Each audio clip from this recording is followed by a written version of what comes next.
Greetings, ladies and gentlemen of the internet, of Classic WoW. Welcome back to Good Morning Azeroth, episode 49. It's been a little bit of time, guys, but it's really good to be back. Finally got our acts together, and I don't know if you guys even remember us at this point. But I feel good. I feel nostalgic. It feels good, man. Having Defcamp, Melderon, Hamsterwheel, all just such good company in the house, and you guys, of course, watching out there. So welcome back, guys. It's been a hot minute. I have really not caught up with these guys at all. I don't know if they've been talking with each other. So this is so raw right now. I like that. Raw. We are just raw and real. Raw and real. We are just catching up in real time with you guys. Guys, it's really good to be here. Oh man, yeah, it feels absolutely. Really good to be here. It feels really good to be here, and I gotta say, it's nice to be here with Hamster as well. You know, one of my favorite OGs from the classic WoW. You know, started to make content like ages ago. Feels like a decade ago. Yeah. And yeah, man, it just feels good. Like I've been really wanting to get back into shit myself. So I haven't even seen Melderon in like 2 months, and he lives literally in the other room across from me. So that says a lot about your dedication to classic, though. Yeah. No, for real though, it's nice to be back, man. And we'll hit you guys with a good morning, Azeroth. There you go. There it is. There you go. God, I Power. missed that. There it is, boys. Man, Defcamp, dude. That's crazy. Like we were just talking a second ago before we started. Like that, it's weird how whenever we do these, each person in the panel is kind of in a different spot when it comes to WoW. They're either playing a lot, they're playing a little, or whatever. But I heard the Defcamp and Melderon going super hard, ranking, doing all that. It's so crazy. Anyway, Melderon, how's it going, man? Good, man. It was a good night last night. We got to face S fan, got to get some retribution on the retribution paladin. He usually 5 caps us every time we see him. We finally got a win on S fan. That was a lot of fun, but it was a good match. But it's been going good, dude. Onslaught last night got the world fastest BWL NMC last night. Shout out to Ale on Onslaught on Scarum. It's good to see Red on top. Was Ale in there? No, right? Yes, he was. He was streaming. He was. Yeah. Mm-hmm. Big Ale. Yeah. Was it 20 minutes? 20 minutes and 25-second BWL. They beat Progress by 5 seconds, and 18 minutes and some change for MC. So it was a good night last night. Doing well, man. PvPing a lot, obviously. Rank 10 now, going for rank 11, and then I'm going to stop. One more rank, and I'm going to take a break from that. But it's been fun. Yeah, we also had our fastest BWL last night as well, our guild. So I'm very happy about that. We got under an hour for the first time, so I'm really happy about that as well.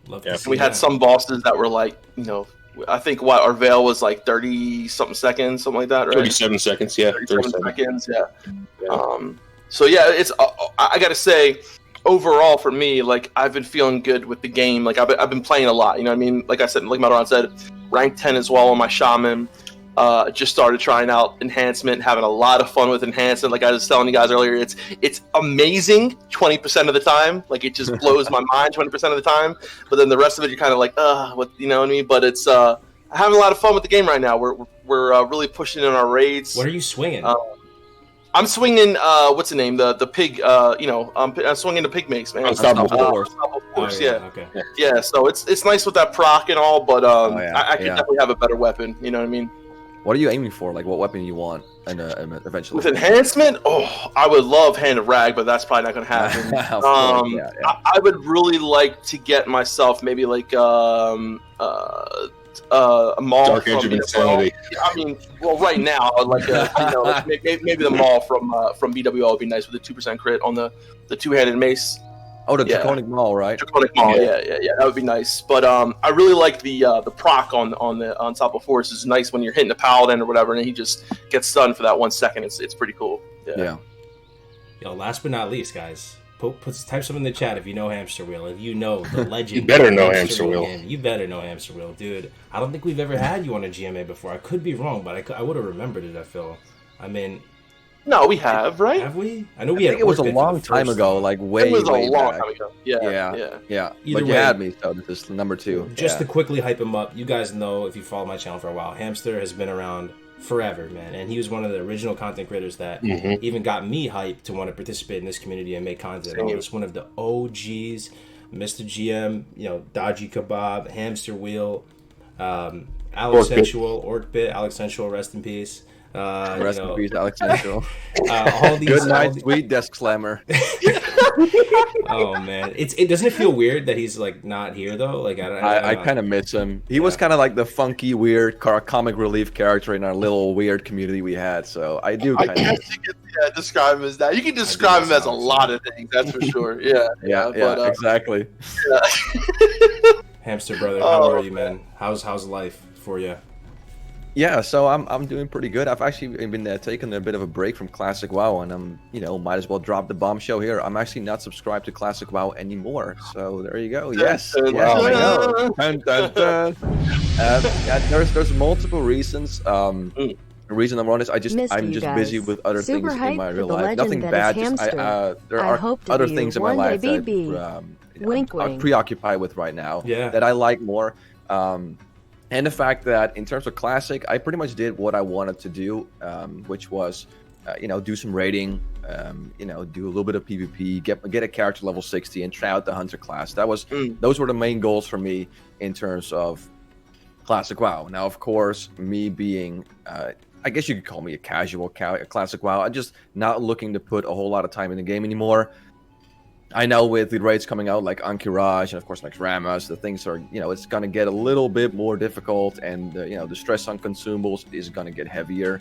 I mean, I still think a lot of the content is still going to be pretty easy to do without consumables, but if you get to like Nax, like End Nax, like some bosses like Loatheb, it's going to get pretty hefty, and you're going to have to spend more time farming the consumables. For sure. So I thought long and hard about it. It's like, I really accomplished everything I wanted to do. I don't really feel like putting a lot of time in raiding and, of course, getting consumables. I just don't really feel like doing it. So at that point, I was like, why am I even paying the $15 a month anymore when I barely log in? Because, it's still $15 a month. So I figured when I'm doing other things, I might as well end the subscription. If I want to come back, I can still do it because my Hunter has like full tier 1 and some pretty sweet epics. So I'm not going to do top DPS or to be the best Hunter, but if I ever want to come back, there is always the opportunity. It's nice that it's there though, and it's it is there, and it draws you back. Even right now, like it just the simplicity of just the Elwyn Forest music, these alliance zones. This is the stuff that kind of makes me just want to log in for a little bit and dabble, and it will always get you, man. I got a question though, a Hamster. So like, I feel this way a little bit because I played a lot on private servers before Classic came out. I had a 60 rogue, I had a 60 priest, I had a 70 priest that I played on. I did a lot of TBC. Do you almost, I don't know if regret's the right word, but do you kind of regret playing so much on private servers that you kind of burnt out a little bit? I totally get what you're trying to say here. To some extent, I really do kind of regret it because, like you, I had multiple characters on different private servers even. And with Vanilla, I leveled every single class there is. It wasn't a high rate server, but you still knew what it was like being an end game level 60 Hunter or Shaman. Yeah. You knew the rotation, you knew the gear you need to get. So it definitely kind of spoiled it for me in a sense. But I don't know, because I did have a lot of fun on those private servers. So I wouldn't call it wasted time, but it did kind of ruin the whole experience. I mean, compared to someone who hasn't touched Classic or hasn't touched like World of Warcraft in years and never played private servers, I'm sure that playing Classics, it was a much more interesting and much more fun experience for them because they didn't play private servers up the ass. So absolutely, you're 100% correct. I probably spoiled it a lot for myself, having leveled so many characters on different private servers. So yes, you're right. Yeah, and the difficulty of it too, because a lot of instances, and for me, I felt like the difficulty was a lot harder in actual private servers, to the point where you play Classic and it's like, oh well, this is like easier than I expected, and it's almost has a different effect on you. But like I tell Melderon this all the time, like in terms of PvP, like Alterac Valley, like I had more fun in private servers doing Alterac Valley than I do in Classic. I think that's totally fair to say that, but I am kind of happy that I didn't play TBC too much. I did in private servers. I played TBC like crazy when it was out. Like that's all I did like every day of my life. But in terms of private servers, all I really did was some heroics, some raids, got my guy did some PvP, did some arena. But I feel like a lot more almost excited for TBC because of that, I think.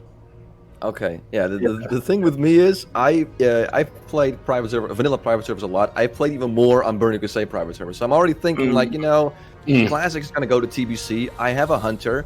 Hunter's going to be pretty damn good in TBC. Yeah. In regard to DPS, unless Blizzard massively changes around the values or whatever. I know they're solid DPS, but the thing is, I've already played Hunter to a fair bit on TBC. I've done Gruul's Lair, I don't know how many times. I've done Karazhan, I don't know how many. I have nothing to look forward to, and I've spoiled that even more. So I don't even know if I want to come back for TBC. So now, who knows? I might change my mind. But the hype comes and goes, man. Something might happen, and it might just out of nowhere you just feel compelled to play again. That's how it is for me. It's like almost there's no rhyme or reason to it. Like sometimes you just burn out. It's cyclical, the hype for these games. Just real quick though, guys, I want to just thank everyone watching the show. 49 episodes. It's a lot of episodes, and I don't know if any of you guys have been here since the very beginning, but I'm looking right now in the chat. Some people have stayed subscribed on Twitch for like months and months, even though I haven't been putting out much content, and it's just insane to see that, man. I really appreciate it, man. Crix, or Droth, or Sasubite, Pink Flamingo, the whole gang. That's nice. But Hamster, I was just going to ask you, man, because I'm sort of in the same boat. I've been doing other stuff recently. It's not that I'm tired of the game. Like, I love Classic WoW. I love the community and stuff. But, there also are stuff that simultaneously happens in life, and you just kind of float in and out of the hype. And I've been doing some stuff. What has been preoccupying your time, if you don't mind me asking, outside of the game? Do you have any other games you're playing? Is it any hobbies or crafts or work? Or? Well, I've been really focusing. I've been playing guitar for 23 years now, and I really got back to guitar because there's some things I've always wanted to learn or master, and I don't know, there's something sparked my interest, so I'm really back into playing guitar. And I really want to get better at it, but if I want to get better at it, I have to practice a lot more. I have to put a lot more time and discipline into that. So that's basically it. And I recently discovered mountain biking. So oh wow, nice. I've been looking for a way to kind of get out of the house more, if you will, and exercise. I mean, I did ice skating and running and all that, but I never really thought it was really fun. I just did it because it was healthy. So I was looking for like a kind of a sport that was fun and healthy at the same time. And I recently discovered mountain biking like 2 months ago, and I've just been going around the country looking for different trails and stuff like that, and just taking the load off and just focusing on that and being outdoors and just building stamina. So that's a really those are the two things that are kind of preoccupying myself right now. Biking, guitar, that's great, man. I really respect that, man. As a fellow musician, I myself have not played music in a long time, and I miss it. And I have, I feel like for me, because music used to be for me a really big part of my life. I feel like there's almost like when I'm not doing something in that realm, it's almost like I'm something's missing. And I think WoW is a really big part of my life right now, which for good or for worse, whatever. But there's some kind of there's a certain outlet that you get from playing music that, especially if you play music with someone else and something like that, it's just very it's almost like. I did not know you're a musician, Defcamp. What do you play? Guys, guess in the chat what Defcamp plays. I'm gonna guess. I'm guessing. They're gonna be right if they guessed. Well, I mean, so I primarily played drums recently, but I started off with guitar. I started off playing guitar. I played a little bit of bass. I played a little bit of piano and stuff like that. I had a lot of equipment that unfortunately I sold during my drug days and stuff like that. But I still have a couple. I have one guitar now, but. Yeah, I saw it in the background. I used to have a lot of it. Yeah, I used to have a lot of stuff. Melderon guesses skin flute. Melderon used to slap at the bass too. Did Melderon slap the bass too? We had a little band. Me, Melderon, our roommate, we used to jam all the time. Yeah, we had Super Play Brothers. Super Play Brothers. Yeah, Defcamp got all the musical skill though. I didn't get any of that. I thought you played the Electric Triangle, though. Is that true? That's awesome, man. But I kind of was like, I don't know. Like I get where you guys are coming from. I do. I'm just thankful that I didn't go full all the way in classic in private servers. Like you cleared Nax Hamster, so I think you've seen everything. I haven't yet, and that's kind of why I'm still doing it. And it's like because yesterday I put out a video and I was kind of like I was a little negative and about kind of the way they've been policing things, and that to me is if I were to ever stop playing, that would be the only reason why is if Blizzard does something that kind of puts a bad taste in my mouth. And I'm not saying recap real quick what it was about because I haven't watched it. So. Yeah, so basically there's a couple issues. So one of the things is what they did was in order to get more people to get the authenticator, they are adding 4 bag slots to your backpack for anybody who has an authenticator. So there's that. I perceive that, and that's like, okay, 4 bag slots is pretty innocuous, but I perceive it as we don't want to do customer service. Like we don't want to have to deal with the tickets of people's accounts getting hacked. So here's 4 bag slots, Yeah. And that's kind of the way I was looking at it. Right. The second thing was they are limiting instances to 30 per day. So per account, per player, per server, right? So and that's okay. Like 30 instances is a lot. Wait, what? Hold on a second. Yeah. Have you guys not been reading the news? Bro, I have been out. I've been out of loop. Mulching and building chicken coops and planting stuff. I have no idea what's going on. Okay, there's a 5 instance per hour, right? Okay. Yes. Everyone knows that. That's still there, right? However, they also implemented a 30 instance per account per realm thing now. You can't do more than 30 instances per day. So everyone thinks, who the fuck's going to do 30 instances? But here's the thing. How many people do Savage Gladiator chain farms? How many people do manual crowd plumber farms? How many, all these other things, right, that people aren't thinking about? I love it. I love it. Yeah. Well, no, the reason they did it was the combat botting. Is it botting though? It's the whole leveling. It's the whole degradation of the whole leveling too. So that's the good part of it. That's the good part of it, right? Yeah. So I think that's the part that I agree with is that it limits the dungeon boosting, right? But there are people who legitimately try to farm gold this way, and I think those people are getting hurt. Like Dire Maul, stuff like that. Yeah. Dire Maul. Melderon said, I think, crowd pummelers for druids and stuff like that. Like, I know there were times where Gray said, like, he got really unlucky and, like, had to go in, like, multiple times to get it. But I see what Melderon said because I see that they're doing something, right? And they recently banned a ton. Well, let me get to that.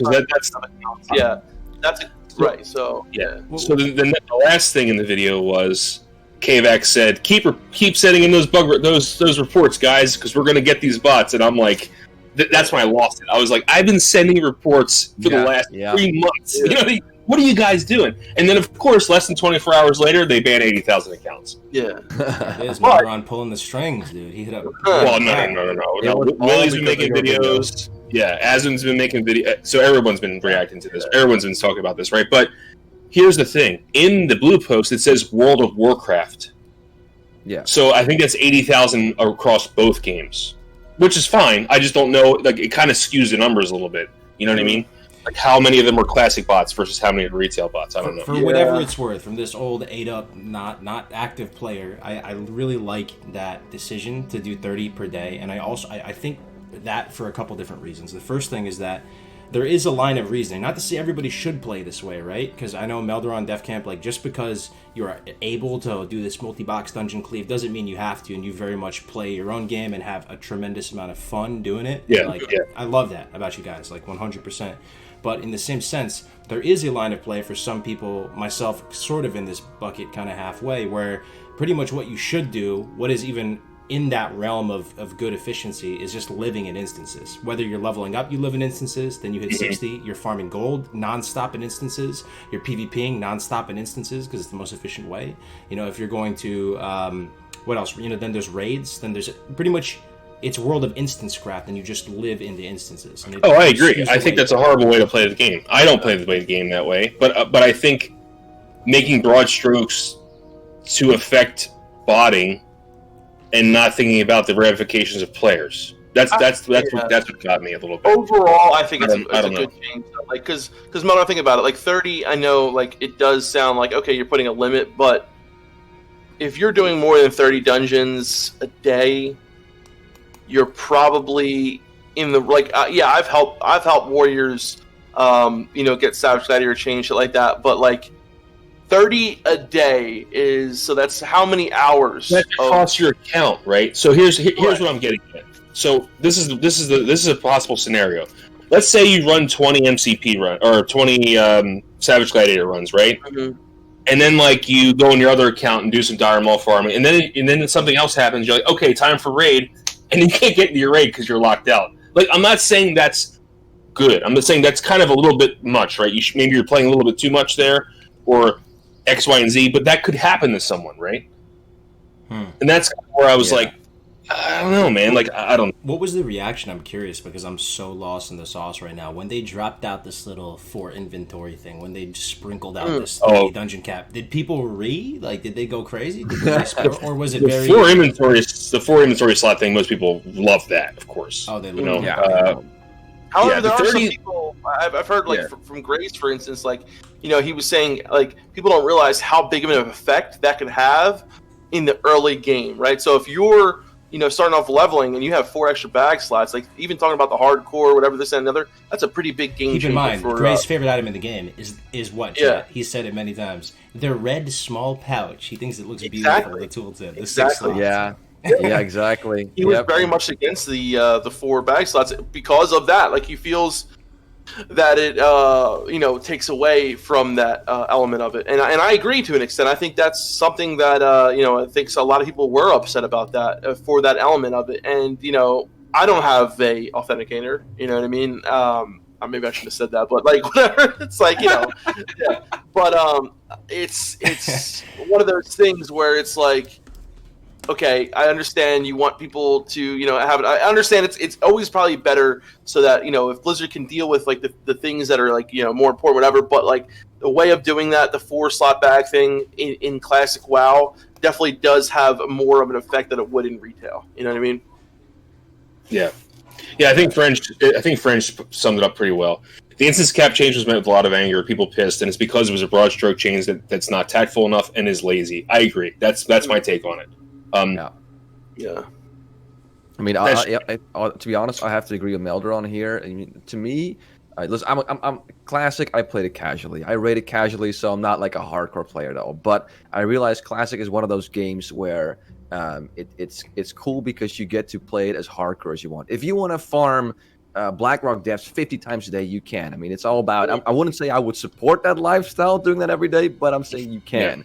And taking away that freedom, I don't know, man. It's again, classic is one of those games where how hardcore you want to play it really is limitless. I mean, we're seeing faster and faster clears by people putting in more and more time, more precision, farming more mats, like sapper charges up the ass, and just doing things like this that kind of limit you in terms of how hardcore you want to play, like how many manual crowd pummers you want to farm, or how long you want to spend, farming arena over and over again in BRD for that Savage Glad chest. Kind of limiting that, yeah. I just don't really agree with that. I mean, it's probably from good intentions, but I just don't agree with the way they handle it. So I agree with Melderon here. And another side of this argument is, another side, not the opposite side, but another side is that these things are changes, right? So the cap on dungeons, that's a change.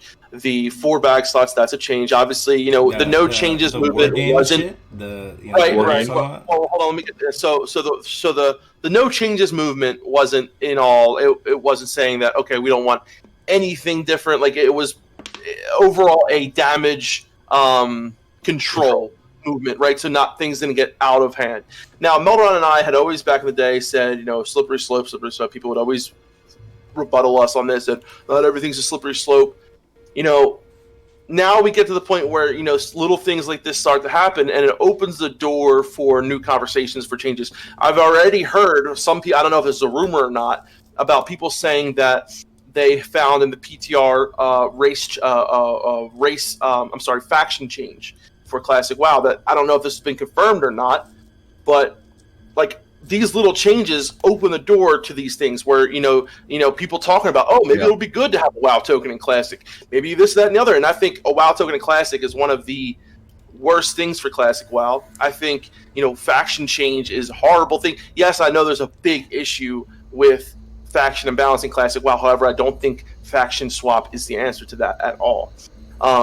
So I think that opens the door. You're inching closer and closer to those things, though, right? They're just trickling. That's what I'm point. saying. Yeah. That's what we're saying. Yeah. It seems to be getting that way. And how are you going to handle Paladin and Shamans if you do a faction change? Right. How does that work? Yeah. You What I get thought your is judgment maybe, gear when you transform to a shaman. Like what's going on with that? Yeah. well, maybe there was Dude, if I transferred to a Paladin, I might have maybe to. the PTR because it was aimed towards TBC more so. I don't know. But like I said, it hasn't been confirmed. It's a rumor that I heard. I don't know if it's true at all. But I'm saying is it's in people's minds. I think when you see these little changes, it starts to say, okay, well, they said that layering wasn't going to ever come back after the release, but what happened? It came back. And yeah, there were reasons for it. There was understandably so, blah, blah, blah. But when you go back on these things, and when people see that, it changes your perspective of, oh, well, if they do this, whatever, it's not a big deal. It's not a big deal. It's not a big deal. To the point where now you're at, I'm not going to say it, but transmogs and fucking all this other shit. But it could be a completely different element than what we all expected from day one, Yeah, that's just another side of that coin. I'm not saying that that's going to happen or whatever. I'm just saying that's something I think we should all be aware of. Looking So there's a few more things that came out of this. Oh, sorry. Go ahead. Sorry. If you have something to add on, There's a few more things that came out of this. There's more stuff that came out for the Blue Post. So they also made Alterac Valley changes. A lot of the backdoor stuff has been fixed. You can't pull Van out of the thing or something. There was all these exploits going on in AV, and these are non-vanilla changes, right? These are, and I think to me stuff like that is warranted. And I know people are going to say like, oh, you're saying this is okay and this is not okay. Like I know it's fucked. It's a muddy waters, right? There's all these things that we have to look at and see what's. And the last thing though, which I think is the most interesting thing out of everything, is they're not putting AQ40 on the PTR, and I think it's because they have a surprise for us. I think it's gonna be. I think it's gonna be pre-nerf Cthulhu. The bug. I think they're gonna. No, the one that Ian Hazukosa said was unkillable. No. Really? No way. I don't know, man. They killed 5 priests of Car, so. I don't know, dude. I'm wasn't just saying. Why there are they an putting issue AQ40 in the with PTR? though? Wasn't it more so an issue with the mechanics? It wasn't. So it was the fact that DPS. It was DPS. Ian said it was impossible for an X amount of DPS to be put out, and that's been totally shot down now because of the amount of damage it's been putting out. Exactly. To play, not devil's advocate, what is this? I'm just trying to be like a sensationalist right here. Just think about this. So some would say, I might say, I'm inclined to say that maybe Classic WoW possibly is sort of not in a decline, but it's the hype can only last so long, right? And like we're kind of in this stable time, right? Like I think maybe that's fair to say, right? Stable time. What would happen if Blizzard did, release AQ4? Like they're already doing this 30 dungeon cap thing, right? They're already moving in this strange kind of Classic Plus direction. What if they open up AQ40 and they just buffed all the content like crazy, or they took away world buffs? Like what would actually happen though? Like how are people going to receive? Are more people going to come back to the game and go, what is going on here? Like, is this? That's a good point. I think taking away 2 world buffs is not going to happen, but I think possibly like Melderon said, like now that I'm thinking about this a little bit more, pre-nerf Cthulhu, I thought it was more of a mechanic issue originally. So something like that could Kargoz bring more of a, oh wow, what's going on here? You know what I mean? Are things going to be different, more difficult? I think that is a possibility. If you do something drastic in a positive way, it could be good for the game. If you do something drastic in a negative way, obviously it's going to be horrible for the game. So I think there's that risk factor to it. But I don't think it's a bad thing to say, okay, we're going to go ahead with the pre-nerf Cthulhu or whatever because we feel like it's more in the element of Classic WoW, right? Of a Classic WoW feel that people are not just going into Cthulhu in a post-nerf state. People are like pre-nerf Cthulhu nowadays is going to not be an issue for most guilds, for probably almost every guild that attempts it. If they're going out getting world bosses, almost like so many guilds that are not even pushing, like are going out and getting world boss raids. Like it's not even that big of a thing anymore, right? So I think it's a realistic, it's realistic to think that now that I'm overthinking that, Melderon. I think it is probably a possible thing. You know what I mean? So one person that we all know, I don't want to put anybody's names out there, but someone has been doing some digging, and it looks like the damage values that are being, so the only thing that's testable right now is AQ 20. Okay, right. The damage values that the mobs are putting out are matching those of a popular repack, Light Hope repack. What I think is they're doing, I think it's maybe very possible that they're doing stealth changes to AQ. Right. At least AQ 20. I don't know about AQ 40, but at least AQ 20. Just to make it more challenging, like not a complete faithful or what. Yeah, again, this is based upon just observation, right? I have no hard evidence of this. I'm just telling you that the numbers are getting closer to what they were on the Light Hope repack, which means that they may be buffing stuff. I don't know. Right, or is this because we're getting to a point where we're getting closer to 1.12 and things are feeling different? Things are feeling similar to how they were. Mobs, not the players. Right. So the damage of the mobs, like were the mobs in AQ just that much higher than what they were in other raids? You know what I mean? Well, in preparation, this person down-tuned everything on the repack, right? To kind of think like, okay, they down-tuned. Molten Core was up-tuned by 40%, right? It was something like that on Light Hope. On Light Hope. And then it was like an X percent. So this person was like, okay, well, I'm gonna judge and say it's going to be this much percentage, but the numbers are actually matching a lot closer. So Kargoz it's either that yes, AQ did scale like in a weird way, the difficulty of AQ scaled in a weird way, or they're stealth buffing the ring. I don't know. Again, this is all speculation. I have no proof of this. But Hamsterwheel has been, he's been putting out videos, and Asmongold reacted to your video, Hamster, which is always a good feeling. Right? Yeah, it was great. Yeah, and so basically, Hamster's, you put out multiple Next Ramus videos, right? And I tend to agree with you. I think that even though the damage output is extremely high in Classic, I think especially if these stealth changes keep going the way they do, or if it is stealth changes, I think people are underestimating how hard Next is going to be. I still believe that. Okay, that's actually interesting because I know Asmongold reacted to my latest Next Ramus video where I made a bunch of predictions. One of those things I said in that video, which I have to correct, and I've corrected before, is it's also something Asmongold debunked, is the fact that Asmongold Patchwork in Next Ramus is a DPS race. I don't think Patchwork is going to be a DPS race because I wholeheartedly believe that people are going to do more DPS than generally speaking, of course. But on private servers, because we see, I don't know, maybe you guys have seen it, but I've never seen people go to this extent with like snapper charges on private servers. I haven't seen it. Maybe it has been out there, but I just haven't seen it. That's my own experience. I still think it's going to be a bit of a gear check because hateful strikes that Patchwork does are insanely huge. They do like 7 to 8k on a really good gear tank, and that's just one hit. So there's that.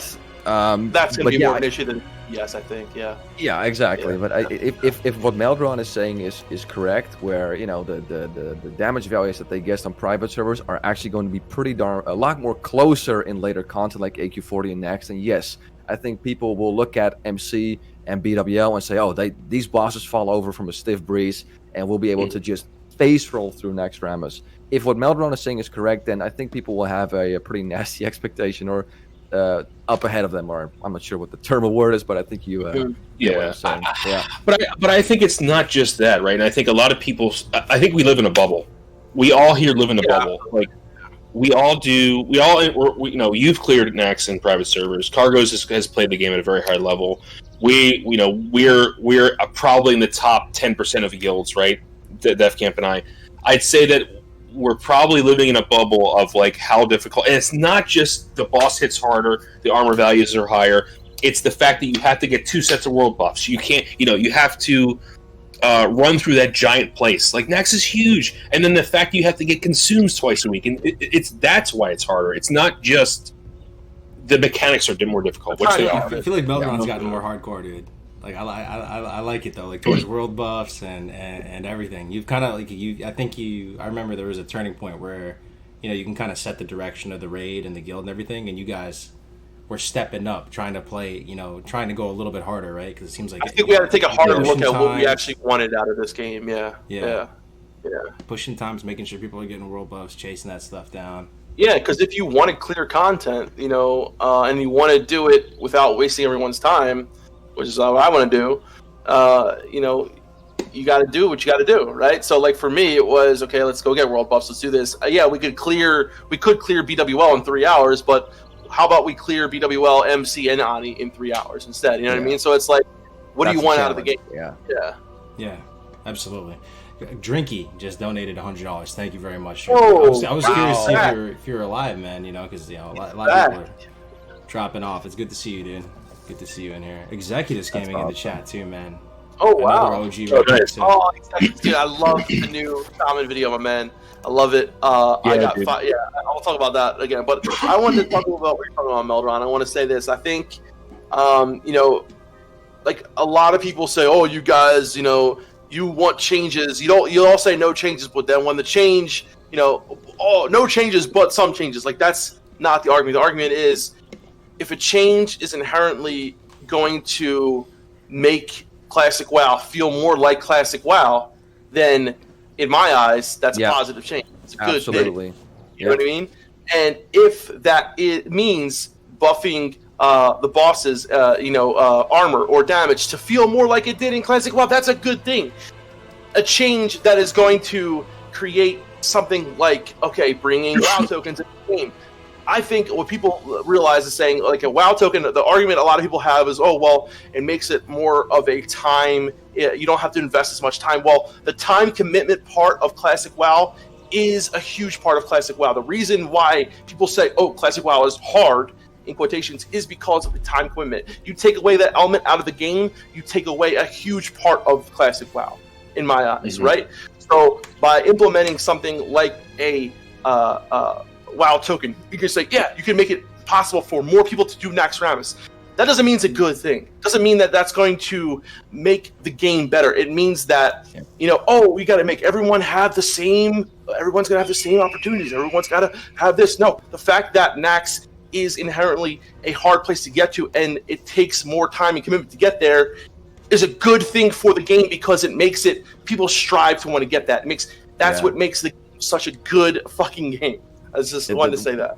One of the reasons why Nax is still being talked to about this day, and one of the reasons why my videos get a lot of views when I talk about Nax, is because there's a lot of mystery around that place because very few people did it. Now, admittedly, it was also because TBC was pretty close, but it was also, it was a high requirement in terms of consumables, and that, the tactics were a lot more punishing. I'm not saying they're super complex. I'm sure some mythic boss in WoW right now has a lot more complex mechanics, but the mechanics in Nax are a lot more punishing. So it created this kind of like air of mystery and like, well, what was it like? You have and why? a damn good video on that topic too, Hamster, that I think most people in the chat know you from. That classic patchwork thumbnail right there, that Hamsterwheel Nax video. Oh yeah, it's probably got a couple million views on it now at this point, man. It's been around. I never thought it would take off like that. Absolutely never thought. It was actually, I think I might have told this before, but it was one of the videos where I wasn't even sure whether I was going to upload it. I looked at it, I was like, is it really this good? I'm not sure. I'm going to upload it anyway. Bam, 2 million views. Wow, dude, that's amazing. How many years has it been since you made those videos, man? How many years has it been since you first started making classic WoW content, if you can try to think about it? It's close to 7 years. December 2013. God. That's when I started. Yep, 2014. that's when I started. Defcamp Melderon right now. It's got to be a couple years now too. 3 years, 4 years, something like maybe. What's our first video? First video since it was Melderon. 2016. 2016. 2016. Wow, that's all 4 years. Damn, we're getting old, boys. Wow. We're getting old, dude. But Hamster and Orchid are the reasons I started making content. So I mean, I've got to talk to both of you guys, and it's great because you guys are the reasons why I started making content. Awesome. Thank you very much, man. Shout out to Yeah. Orbit, our boy. Shout Yeah. out to Orc. Yeah. Dude, Workbit's such a fucking good dude, man. Yeah, Um, and he plays Orc Elemental Shaman, so or at Yeah. least Orc Shaman. I know, right? Yeah. It's cool that we all, I think we've he all known inspired each me to other play for Shaman. years now. Yeah. You know? Yeah. Just weirdly through I the think- internet, and enough time has passed that we can like see people's lives kind of, take next steps and stuff. It's cool. Yeah, you can slowly see the bags under our eyes starting to form, and we were going bald and shit like that. Dude, I wonder if we go back to the earliest private chat videos, Oh, you man. guys might Oh, look a little man. younger, dude. Oh, you might man. you might That'd be look a little more segment for, like, a boyish. future podcast. Maybe Melderon's forest vlogs. Nah, he looks. Oh yeah, those are old. All the forest vlogs, dude. Yeah. Yeah, But I was making way shittier content before that, Kargoz. Yeah, I was making like Before that. Yeah. I know, but it was like way shittier. It was like basically like it was horrible. Like I remember my first video was like a 2-hour guide on TBC Priest. Of, like me just like talking nonstop about it. It was horrible. It's like, yeah, I want to go take these talents, and this is good because of this, and it's like 2 hours of me, yeah, and it's just horrible, but it's funny stuff to look back on. But all right, so I just want to kind of talk about predictions. I don't know. So see, no, about Classic still. oh, okay. I mean, obviously AQ is gonna. Okay, if Mhm. Cthulhu launches pre-nerf, let's just pretend it does. Do you think it's gonna get cleared day one? Absolutely. Hell yeah, I still absolutely. think, yeah. Absolutely. I mean, they killed Okay. 5 priests, dude, and people were speculating that 5 priests would be harder than any boss in Classic. 5 priests. Every raid is going to be cleared day one, no matter if it's Oh Nax. yeah, I know. I'm just wondering. Yeah. Yeah. What about the gist of the Classic players? Do you think they will clear it in like day one or week one, Week week one. 2? Like, No, I do- think that most guilds, so greater than 50%, will not clear it in week one. absolutely. Okay. I know that's a large range of, but I think yeah. that's technically 51%, which is not a, but I think Cthulhu's going to be tough for a lot of people. Yes. And so I think yeah, possibly 5% of the guilds may get week one clears. 5% maybe. 5%. Maybe 5%. Wow. Okay. Maybe. I'm willing to say a little bit more than that. Yeah, one. I'd Yeah. say 25%. I'd say, look, yeah, I can see people doing it in week one. I mean, there's guilds that might struggle with Cthulhu, but seeing how many people take Classic WoW seriously, it might take them a lot of attempts to kind of get used to. Oh shit, we have new damage values, and oh my god, Cthulhu is you got to be precise with your positioning and all that. But I think 25%. Like, it's just a prediction. I don't know, but I think 25% will clear it in week one. Even if it's pre-nerf? Oh. That's what was the Pre-nerf. question, right? I thought That will really Oh, throw yeah. like a wrench into the whatever the Oh, term or expression I is. misunderstood. I'm sorry. I thought you meant if it was pre-nerf. Oh, okay. Well, pre-nerf. That's what I was going off of. I'm sorry. Oh, yeah. okay, yeah. Pre-nerf. I'm not sure how, because again, right now we're saying that the reason pre-nerf is possible because back then the numbers Ian crunched. We've seen people take it really far with DPS like Saber Charge and all that stuff. So right now we're predicting that the guilds can clear content pre-nerf. Mhm. If that is true, oh man, that's a really tough question. I'd still say like 10-15%. Yeah. It's tough though. It's Yeah, really like- tough. Yeah, I think you're right. I mean, it's like, for an example, let's see. I just want to look at the numbers real quick of some DPS. Okay. That's what So- I'm saying. Yeah. So, like Onslaught last night when they did their speed run, I don't know how I can get to the log, but fuck. People are Come back to me. I'll try to figure it Do out. you guys think the timing with But Warriors doing 1800 DPS. That's right? insane, dude. That's Yeah, insane. I mean, like, I can get you the real numbers, but I know for sure they're doing between 1500 to 1900 damage. Some of these like high end rates, right? So like, what do you think the timing is going to be like with TBC and just WoW in general in the coming year with this whole pandemic? I mean, it's undoubtedly pushed some stuff back. I would assume. Like, did Shadowlands get officially delayed? That's another. Not question yet. I don't know. believe. I don't believe it has, but I do think it's definitely going to push things back. Before I was thinking it was going to be TBC next summer, right? but with no ability to announce it at BlizzCon.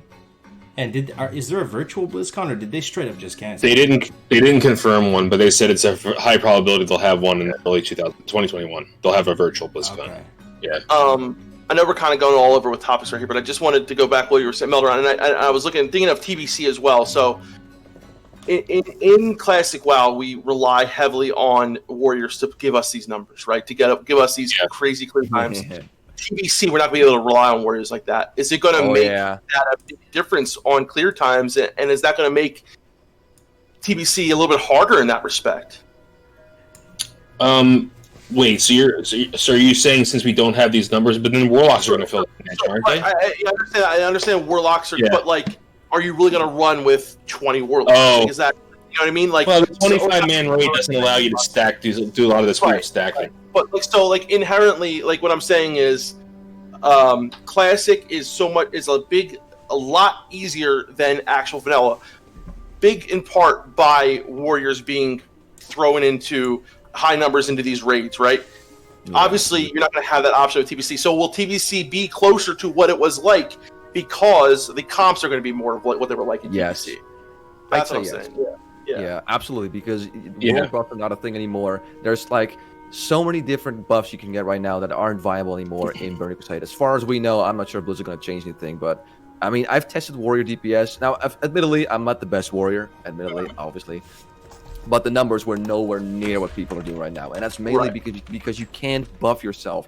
I mean, what was Rallying Cry the Dragon Slayer? That's like 100 attack power and 5 crit, right? 5% crit? Yeah. 10 crit for melee. 10 crit for melee. 10%. How much gear do you have to get in Burning Crusade to get 10% crit? That is insane. Exactly. And that is one world buff. It is crazy how powerful it is. On top of that. And then you got, ZG on top of that. And then you got Songflower on top of that. Like when I made that world buff video last year, people were like, "You're exaggerating how much power they're giving you." I'm like, you're literally having another 40 people in the raid, basically. Exactly. Yeah. There we go. It's like, I don't know. It's like exactly what I'm saying, though. The fact is, now in TBC, you won't be able to do that. So I think TBC will be much closer to what TBC was like, even though it's going to be 2.4.3, right? Yeah. It's going to be closer to what it was really like, whereas in Classic, it's so different than what it was really like.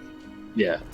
So maybe like more than 20 people, but still, you're getting a lot. The increases. However, though, I think there's some meta that's going to come out of TBC, right? Like with shaman bloodlust rotations and stuff like that, and maybe you would stack a whole bunch of casters. I don't know. Like I'm not really sure, but it's going to be interesting to see how you're going to work with a less amount of people, right?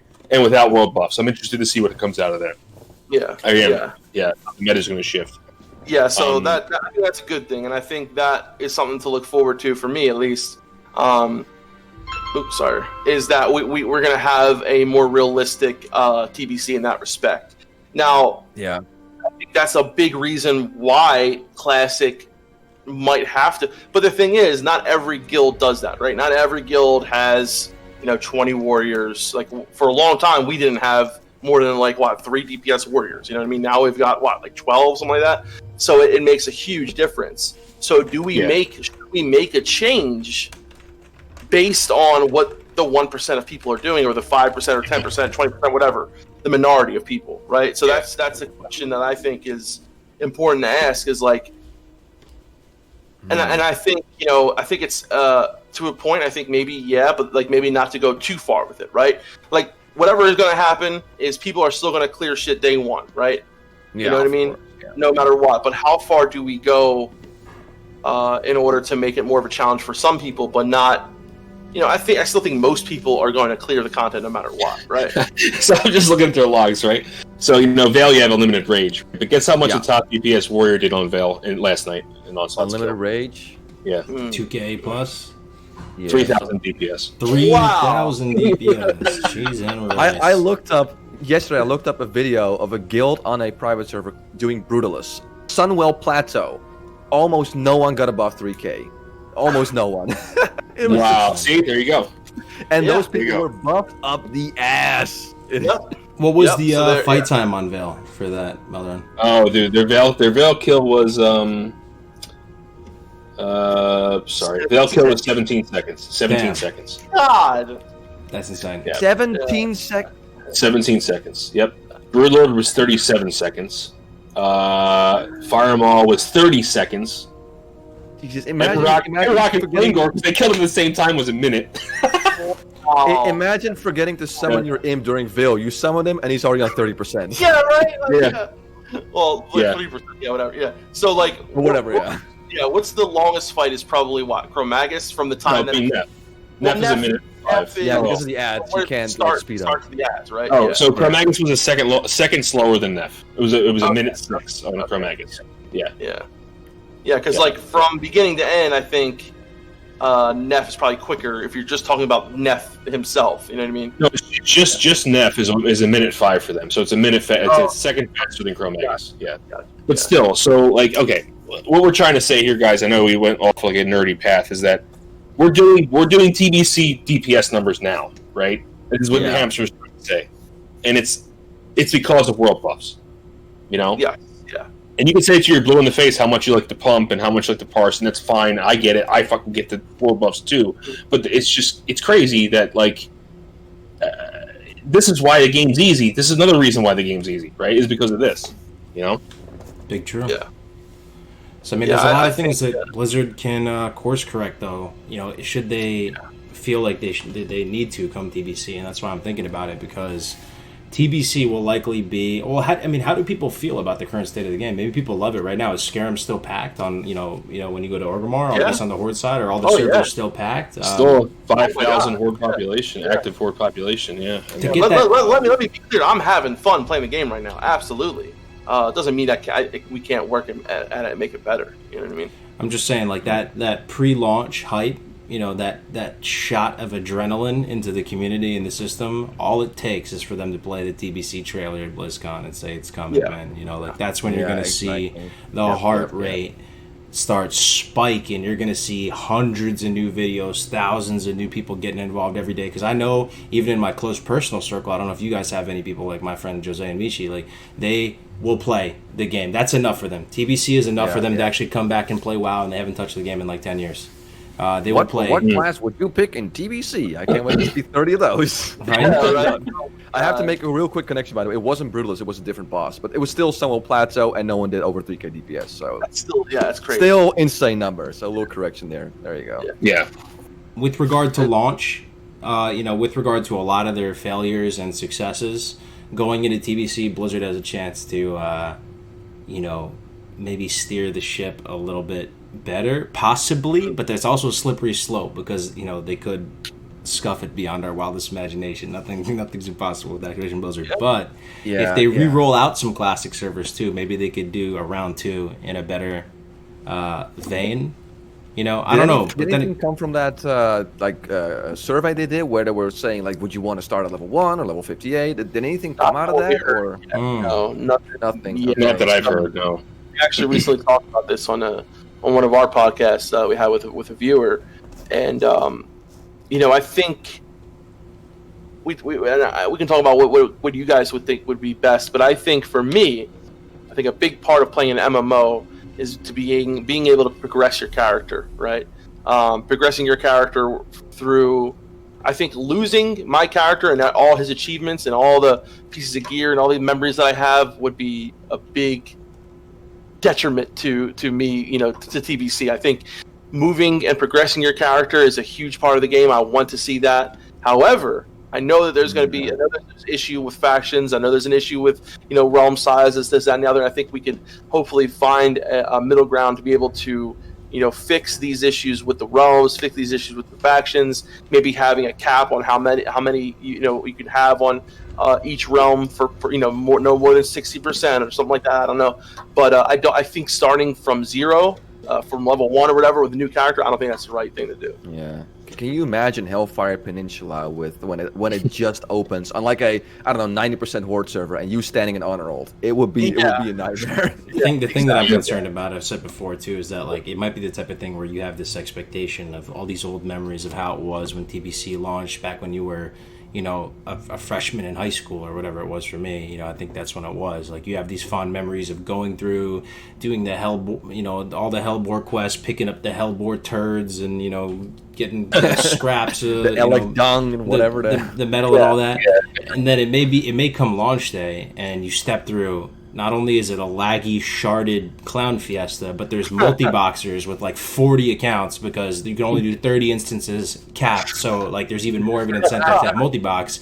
You can't even move. All the health board turds are being picked up because people know each spawn location due to an add-on, and it's just like an absolute clown fiesta. So I mean, there's room to steer it better, possibly. For me, I know this is worthless to say. I feel like one person out in the audience like this connects with. But if I had to pick one thing that makes me sort of less inclined to play the game actively and be an active member of the community and to get in there and to get out there and to feel compelled to log in every morning, I know it sounds ridiculous, but for me, it's just the sort of degradation of the leveling. The sanctity of leveling, in that sense of like, it feels like you achieve something when you get to level 60. You feel like that long grind is there, and it's almost this infinite value loop of content, and it's so fun. When you trivialize the process of getting to 60 and leveling up so fast, that if I had to pick one single factor, messes it. So I tend to agree with you. Like, we talked about this in our Discord, one of our guild meetings, and we were like, TBC's coming out, blah blah, and everyone's like, we're gonna be, I wonder how the dungeon route's gonna look to get to 70. And I'm like, Defcamp, we're not fucking doing that. We're leveling out the world, dude. Like, we're gonna run dungeons, sure, when we have the quests and stuff, or I don't want to. Yeah, I'm not going to sit there in dungeons all day because I'm going to get to 70 in 3 hours or whatever, and get to. No, dude. No, bro. Yeah. I've been waiting too long for this, dude. It's Despite knowing that in, correct me if I'm wrong, in Outland there's a lot more neutral quest hubs, if I believe, like what is it called? Cenarian Circle, Cenarian Grove or whatever the fuck it is, There's even those orcs in like Hellfire. The what's the name dudes? The in Nigrand that have like the bandages, the void dude. What are they called? The Sortium, I think. Sortium. Yeah. Something like that. Yeah. Mm. But I say you guys are troopers. I mean, again, it depends. Like Blizzard said, they wouldn't bring layering back, I believe. But how are they going to tackle didn't they bring it back already though? For Classic, they brought it back a little bit after. That was one thing that was kind of shocking. They kind of just brought it back a little bit. Yeah. Exactly. So how are they going to handle, like, if they're going to say no layering? How is Hellfire Peninsula going to look like? Exactly what you guys are saying. It's going to be one super laggy, like, mess. And there's going to be, like you said, Kargoz, there's going to be there's going to be a party of 5 people just all standing around one Hellbore turd, and it's going to be that for every Hellbore turd spawn location. So, I don't know, man. What is the economy going to look like, though? Is the economy going to be an absolute joke in the sense that, let's say the gates open and people have had months and months with Nax on farm or something at this point, and they have an infinite amount of gold at this point. They have thousands and thousands of gold. They're going to be able to go through the gates. You got to do a gold cap. So, absolutely have to have a gold cap. I'm saying, though. Yeah, so, like, all those fond memories you have of being like, oh, I was the first guy to create cleft hoof leatherworking bags and or armor and sell them, and I became a legend. Like, as soon as the gates open, multi-boxers, bam, level 70, they get all the gear instantly, they buy the epic mounts, they have everything, they have druids in every single location, in their flight form. But it happened back in the day, too. You had people who had obscene amount of gold at the end of vanilla. Not knowing exactly what to do. We knew when TBC was going to come out, when vanilla But you didn't know how the crafting was going to pan out. People know jewel craft. How to farm this, how to farm that. No, but what I'm saying is you knew that, like, a lot of people were like, oh, I'm going to save gold for TBC launch. You know what I mean? I'm saying that I don't think the answer is to put everyone on a level playing field, to say, okay, everyone has to start at level 1 and work your way up. I don't think that's the answer, because you didn't have that back in vanilla. You had people who saved a whole shitload of gold, who said, okay, I want to do this jewel crafting thing because I think it's going to be cool. Like, you had a bunch of people save mats and this, that, and the other, and like knew the plan ahead. That's something that's going to happen inevitable. I think it's inevitable that's going to happen. Yes. Yeah. But then you have people that actually have a plan and say, like, oh, I know that I can farm this dungeon per X times per day. That wasn't happening back then. No, the dungeon thing is different. I'm talking about economy, like, you know what I mean? The economy. They're going to farm shit in there to fuck the economy up. right? Carl brought up a really good point with the multi-boxers. You guys know Spellcloth, right? The item in Burning Crusade that is used to create some of the, like, I'm pretty sure it's for Spellfire, and I think the equivalent is Shadow Weave or something, like for the Frozen Shadow Weave. You have two variants basically. So basically those are very sought after clothes or cloths that you can only craft. Oh, there was a cooldown on it. I'm pretty sure there was a cooldown on it. If I'm wrong, then please correct me. But what is going to happen with all these multi-boxers? They're going to be able to create 40 of those Spellcloths in a day or 2 days. It's going to be insane. I don't like even think of that. Wow. I know people personally that multi-box, and it's like they're whatever. It's fine, like they do it, but I personally do not think that multi-boxing should be allowed. 100%. I think it's a clear unfair advantage. 100%. It's immersion breaking. So it's sorry. Yeah. Yeah, I mean, it's the type of thing where it seems super hype, TBC super hype, and we love it. And we have this Goldilocks period heading into TBC where everybody's making guides and they're remembering everything. They're calling up all their old friends from college and high school and saying, TBC's coming, let's go, start a guild. Like, I'm going to be main tank, I'm going to be a healer, I'm going to beat this, I'm going to beat that. Everybody's hyped. And then it launches, and then it's gone. All the resources are gone. Everybody's level 70 in one day. You know, like that type of feeling feels bad, man. Maybe for the average player, and maybe that only is a small percentage of people. But if I was Blizzard, I'd be thinking about those types of things. Like, how do we adjust the pacing to combat? Yeah, because look what happened in Classic, right? All those fucking XP rates were off, right? People were doing 10-man raids of all the dungeons, getting insane amounts of XP that it wasn't supposed to be getting, right? Yeah. Even before Classic came out, because of the beta, we all realized how easy the dungeons were. So people were already setting up like cleave groups and like. Oh yeah. But this is why, again, I don't think, like, I understand what you're saying, but I still don't think that starting at level 1 is the answer, because if you start everyone up at level 1, you're just making people want to get to level 60 or 70 even faster. So everyone's going to say, well, fuck you took my level 60 away. Now I want to get to level 60 and just dungeon grind, because I want to get there as fast as I can now. And now you cause the same issue that you already had. You create a longer runway, though. You do create a longer runway. So, like, even if you are super sweaty, it will take longer. A single path for most people, right?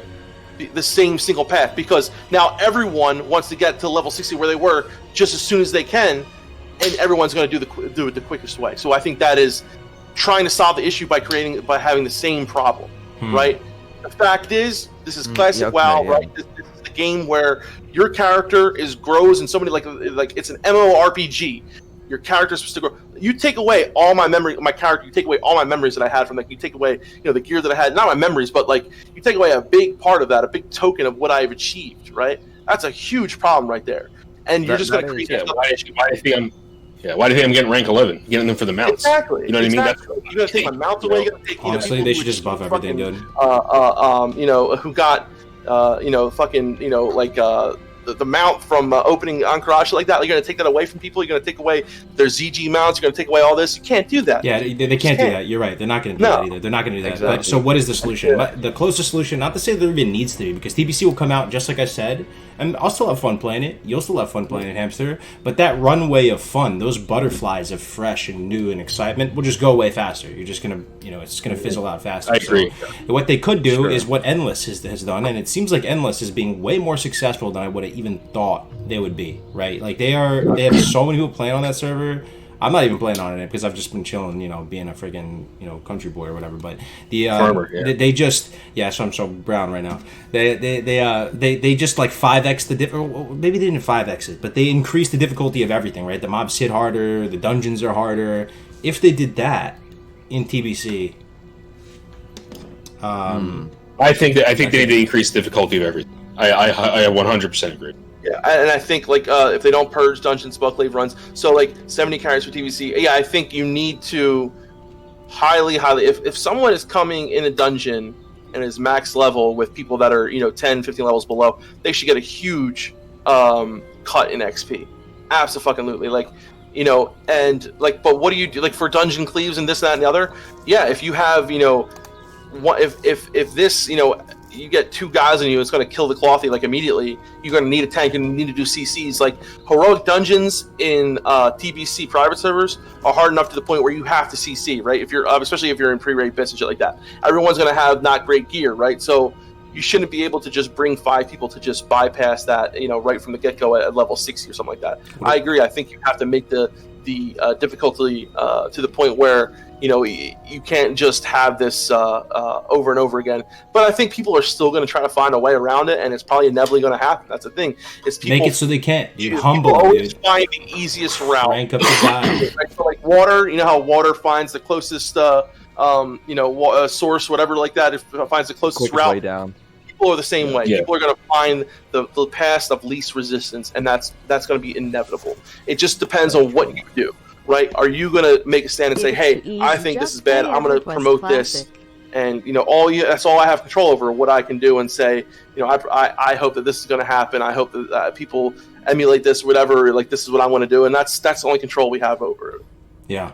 Yes, sir. So basically, you're saying you should kind of leave it up to the individual whether you want to just follow the absolute best meta, or just kind of make a conscious decision of just not just absolutely race through content and, I don't know, collect thousands of netherweave cloth or whatever and just do it at your own pace. Is that kind of what you're trying to say here? To an extent, I think there are always going to be people who are going to try to take advantage of shit. You know what I mean? Yeah, of course. Yeah. You can have at least to defend the world a little bit. Drinky, thank you very much again for the $100. He says if it's too hard, you can always play EverQuest Classic. I've never played EverQuest, but thanks again for that. What I'm saying though is so we've become so smart and we have all the access. We have all the keys to the castle with databases and stuff, right? Even in Classic, we've seen how it played out. The no changes attitude has softened. Can we all agree there? It has, even myself included. There's already a bunch of changes. I'm kind of just living in that world, and the game isn't fun enough, honestly, for me to care that much about changes anymore, to be honest. So the changes are a little bit less impactful. So when it comes to TBC, they could embrace the changes a little bit in the sense and just crank up the difficulty a little bit, because you're defending the world. You're everybody's trying their very best to exploit the world, and even with Classic, there was tons of strats in Classic that we never saw in private servers. These one pull mage things, did you ever see those in any of the private servers where they're literally pulling all of Maradon, all of dungeons in one pull and killing them all? I don't know. We never saw that level of stuff before. Exactly. What you're saying is, I saw similar stuff, but never to that extent. Again, saying with the speedruns, I saw guilds. I know guilds did speedruns on private servers, but not to this extent, and not with a whole bunch of new mats where we thought sapper chargers. Never thought of that. Damn. Okay, well that's the new meta. Here we go. Everyone gets sapper chargers. So stuff like that. I mean, it's food for thought, guys. Like, Blizzard said, okay, we saw how Classic planned out. We're going to crank it up to 1.5x difficulty across the board. The game's still going to be the game you know and love. Things are just going to be a little bit tougher, a little bit rarer, a little bit scarcer. Things aren't going to come as easy. And here's a thought: what would happen if they just wiped all the gold? 0 gold. They don't even tell anybody. Launch day, bam, 0 gold. You log in. You have all of your gear. What are you going to complain about, Defcamp? Yeah. People have all their gear. They have their mounts. You're gonna have people very upset. Some people will go with pitchfork to the Blizzard headquarters. What if Blizzard says sorry, not sorry, baby? Those tough, spicy decisions that Blizzard never made, because people always want to keep increasing their power level and seeing their character grow. You would still have all your items. You would just have no money. I don't know. Who would it mess up the most, though? I'd say it would mess up Chinese gold farmers the most, though. So in that regards, I disagree. I think it's going to mess with 90% of the player base, because 90% of people are going to try to save some amount of money for TBC, and even these people who worked very, very hard for the gold they have, and they only have, say, 2k gold, I'm going to begin, I have a little bit of a start, it really fucks those people more. I understand, you're really sticking to gold sellers, and that feels good in a way, but I feel like you're fucking the middle class, the people who worked hard for their gold. Yeah, you guys take money away from middle class. You're shrinking the middle class. The middle class. No, but I think sticking it to be able to stick it to that 1% to fuck everybody is not the solution. You can't say fuck everybody to get that one person. You know what I'm saying? It might help though. It might help the middle class though, Defcamp. It might help the middle class. This one person. We're gonna kill everybody so that we get this one person, this bad guy. We're gonna kill everybody. It might help the middle class though, Defcamp, because I'm the middle class in game. You think I'm rich when I play Classic WoW, guys? I am a few gold away from being broke. I'm always hovering. Well, because he ain't playing right now. Yeah, you know what I mean? I'm just saying. How's that fair? Even when I'm actively playing Defcamp, I'm never a rich baller in game. I just never have been. How's never that will fair be. to me? That the fact, I'm saying, just using me and you for example, Okay. I'm playing a lot right now. So I'm how much getting gold do you have? How much gold? How's that fair that we both start at the same place? Well, here's the thing, because let's say you start. Let's say TBC comes around and you have 2k gold, right? Like you said, you have 2k gold. You feel all right, I have a good start. I can buy some freaking Talbuk water or whatever. I'll be good. And So you get wiped, but so do all the super sweaty like onslaught players, and the gold farmers get wiped. So they're not able to kind of snowball further ahead fast enough, or people aren't able to kind of like pay to win, just buy gold. They worked for that though. Yeah. Like, they worked for that. No, hold on. But I think the way to just do this is just have a cap. Just have a cap. Yeah, exactly. Have a cap. Yeah. Have a cap. Cap Yeah, it. sure. Yeah. I mean, like, there's no way you should be able to bring in 100,000 gold in the TBC. No, Yeah. no fucking way. But Like that, I'm sorry, that's just. But what if they all? ridiculous. What if they all put it into? What if they're big brain about it and they put it into stacks of items that will, be? Well, then honestly, I think that's That rewards someone for being Yeah. smart. exactly. That's the way the world is, man. And Yeah. people I have reward to it for say, being yeah. smart. Sure. All I right. understand. I understand your intentions are good, Kargoz, but there's this old saying: the road to hell is paved with good intentions. Exactly. Yeah. So you want gold Yeah, cap? yeah, Where do you we'll guys? build Where do you the guys officially land on this at the moment? You guys want TBC with gold cap?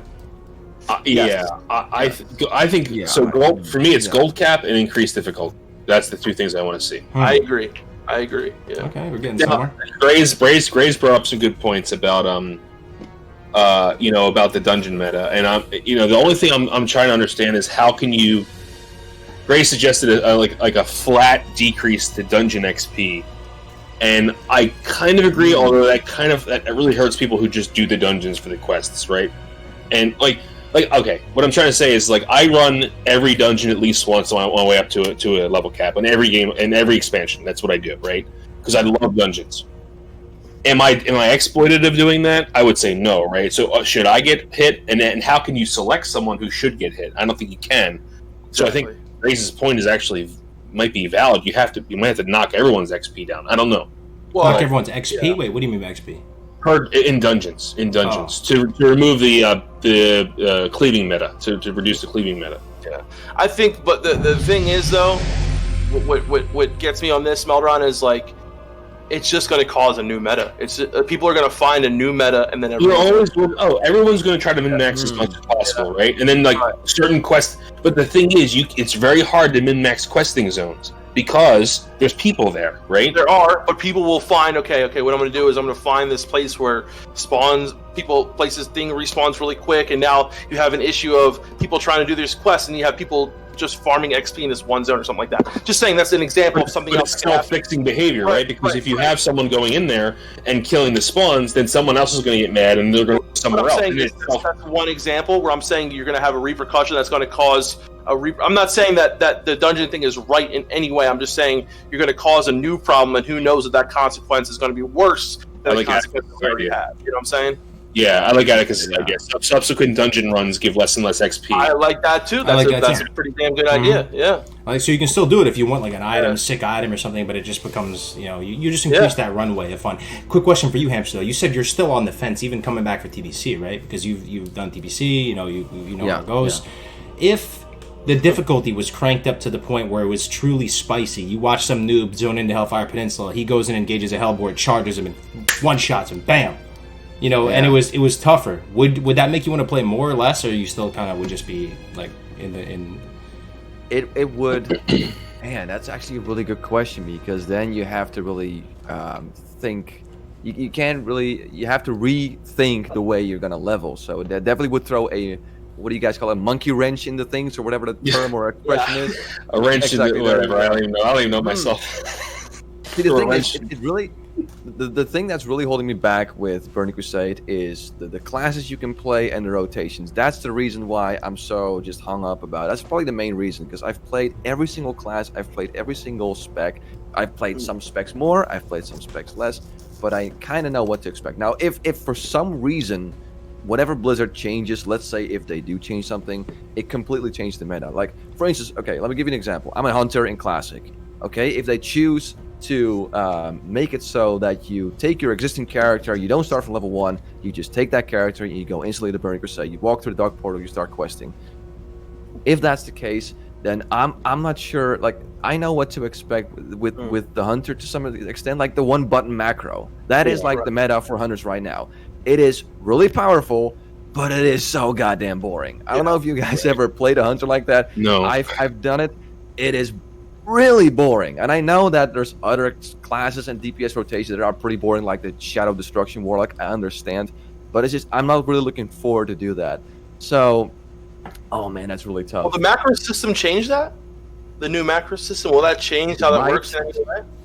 It might. I kind of hope it does. I mean, Mhm. okay, let me put it this way. If they do buff the values to the point where you really have to rethink your way of leveling, or rethink of way of pulling mobs and dungeons, stuff like that, and they change the macro so that you really can't use that one button macro where you just spam one button over and over again, and my friends are like, "Hey, Hamster, you want to level again?" I might be like, I might subscribe. I don't know. Mhm. I might do it. Yeah. I'm just really torn about this right now. I'm just not sure. Again, I don't know when will BC even launch. Like, what are you guys' predictions? I mean, it's gonna be like what? I half think a summer, year, more fall. like a year. You still think summer? I was gonna say summer. I thought they Or were gonna fall, or announce fall. it at this BlizzCon. It was gonna be super hype. They were gonna play like the Chromie shit in reverse, and they're gonna show Illidan saying you were not prepared, and then summer. Yeah. But with the Corona pandemic and all this, I don't know, man. Mm. Maybe Fall. like- Maybe fall. I don't know. Yeah.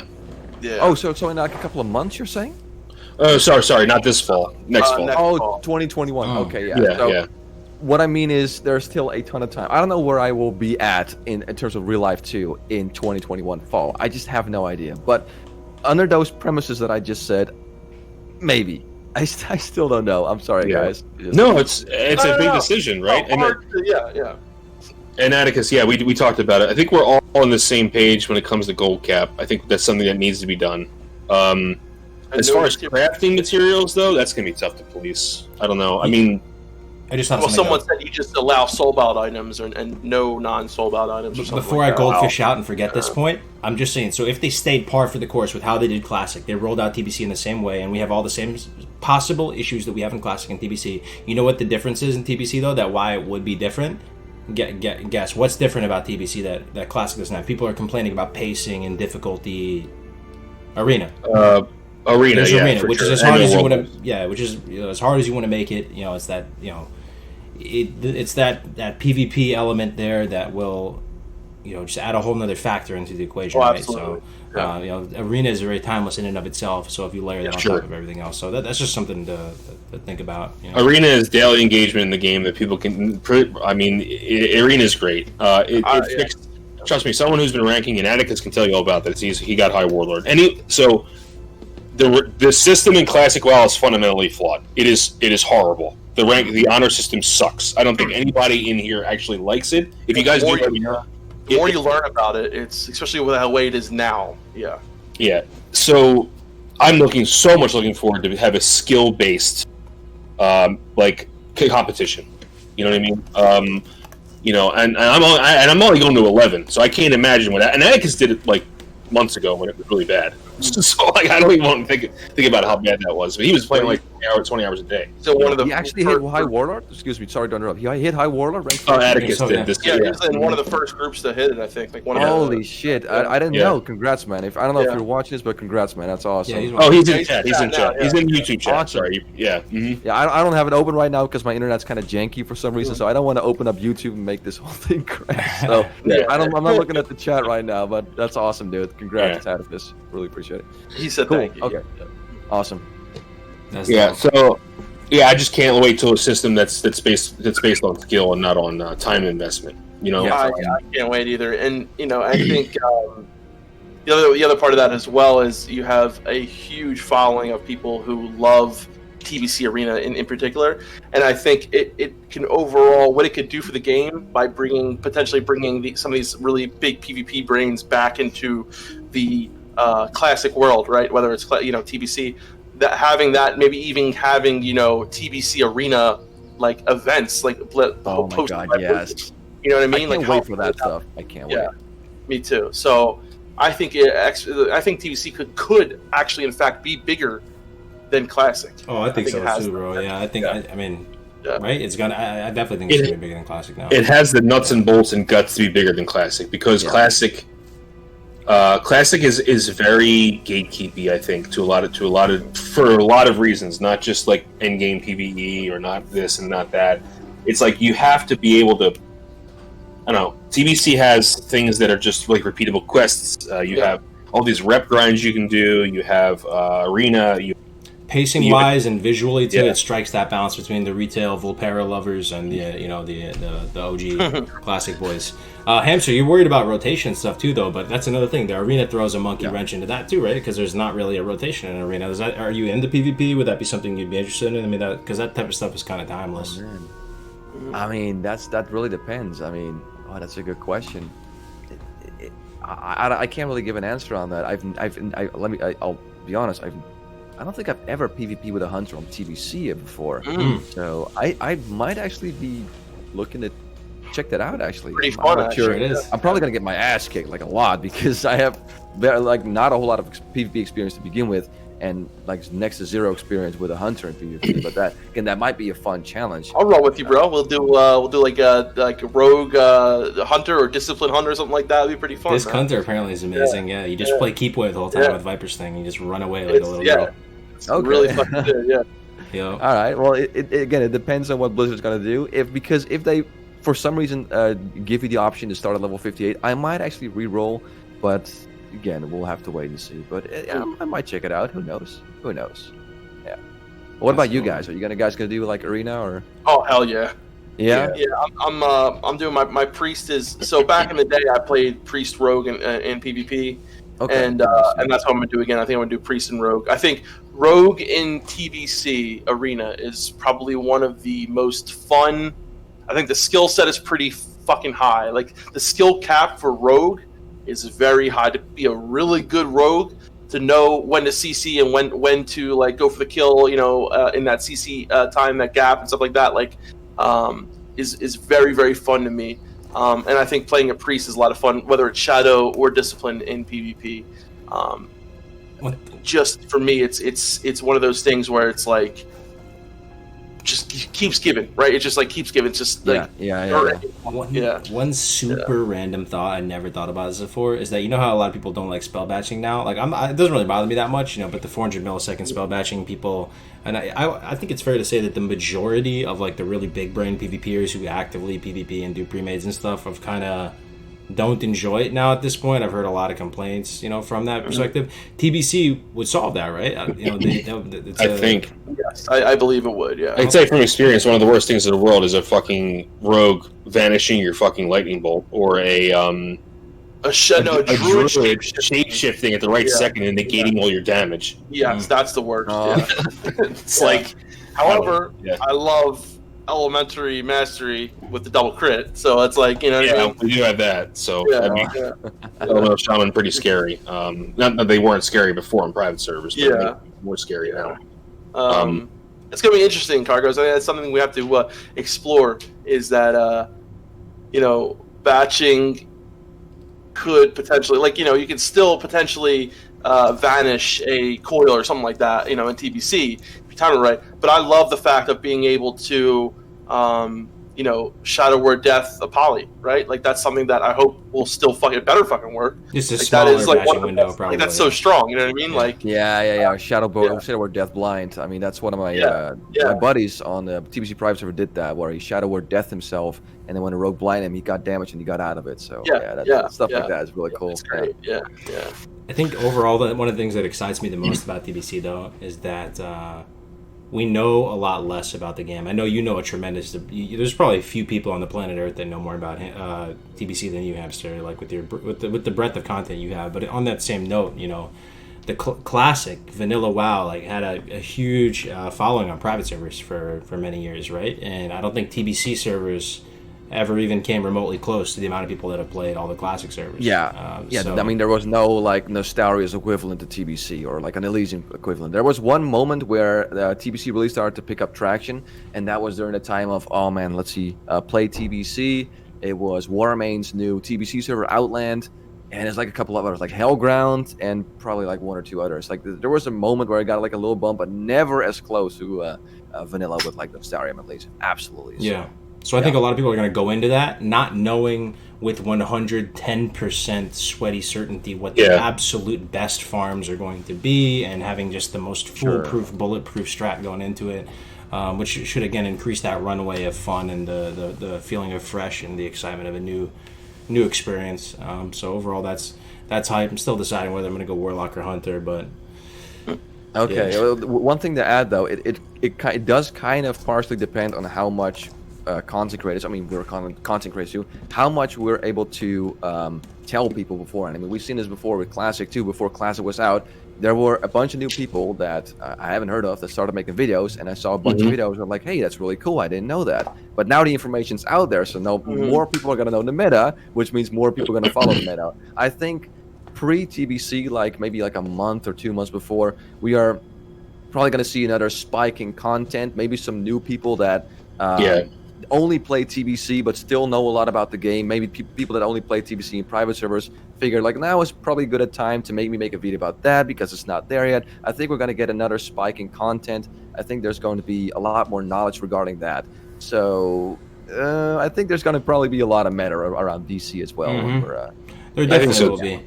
I think one thing, as from a content perspective too, right? Like things spike up in hype, and you can either do something with that spike with enough, momentum and people behind it, smart people behind it, to turn it into something, great in the long run, or you're going to let that spike come and go.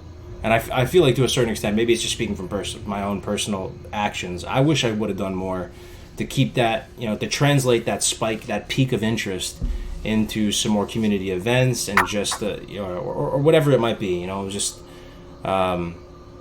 a greater opportunity overall for more people. So I hope come TBC, people will have learned from Classic how it went and stuff, because it honestly felt like Classic came and all the content creators, they at least the kind of the OG ones, they didn't make that much content. Like, I don't know if you remember that, like they didn't stream that much, or they didn't go as hard as maybe they thought they were going to be on the content side of things. So Sure, absolutely. I mean, if I can't speak for other people, I don't know what they were doing exactly, but I know what I've been doing. The thing with me is, you're absolutely right. I haven't made a whole lot of Classic related videos when I was playing, but that was also because I didn't really know a whole lot about the Hunter class. It was kind of fresh for me. I played one, but it was on a high rate server, so I couldn't really make a ton of Hunter guys because I just didn't know. It was kind of a little bit of a new experience for me, if you will. So that's why I kind of held back with the content. And of course, I wasn't one that got to level 60 really quick, so I could show you, hey, this is Molten Core, hey, this is Black and Lair. It took me months to get to level 60.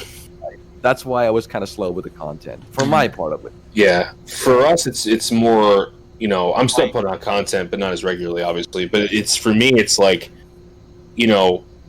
player first, content creator second. Like, I was making all that content because I was so hyped to play the game, right? Yeah, and now I get to play, and power to all the guys. Yeah, power to all the guys that keep up with it.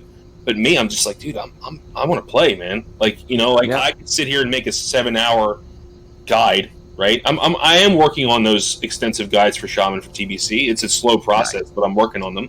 But it's like, I don't want to put all that time and energy into it right now, and that's fine. This is my hobby. I don't owe anything, right? And like, that's kind of how I feel about it. I love that I have a community. People like what I put up, but the only people that I owe anything to is myself, right? And that's kind of how I look at things. And I know that sounds selfish, but I'm just trying to be healthy for myself and what I want to do, So that's just at least how I feel about it. Yeah, no, it's well said.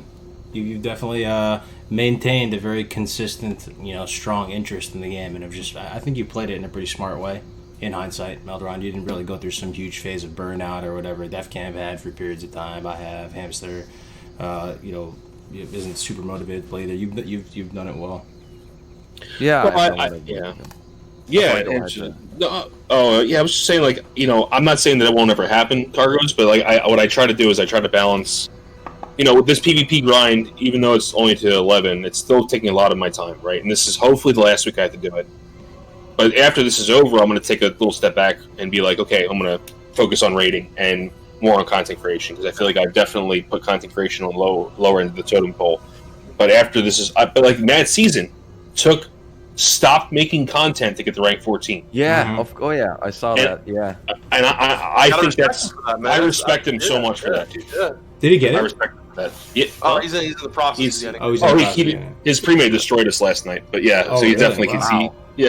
That's cool. Oh, you beat S-Fan. We beat S-Fan last night. We didn't beat Mad Season. Here's where I'm going. Sometimes I have to talk things a little bit further to get somewhere, to understand where, how my point is resolving. So when I said before, translating the peak in interest and hype, that spike into something, into a greater opportunity, and what I mean by that is a perfect example would be like the hardcore game mode or something, because ultimately with the static game like TBC or Classic, the super meta end game to that, it can't necessarily just be the world itself, because there's only so many times you can beat the boss or kill the dragon or whatever.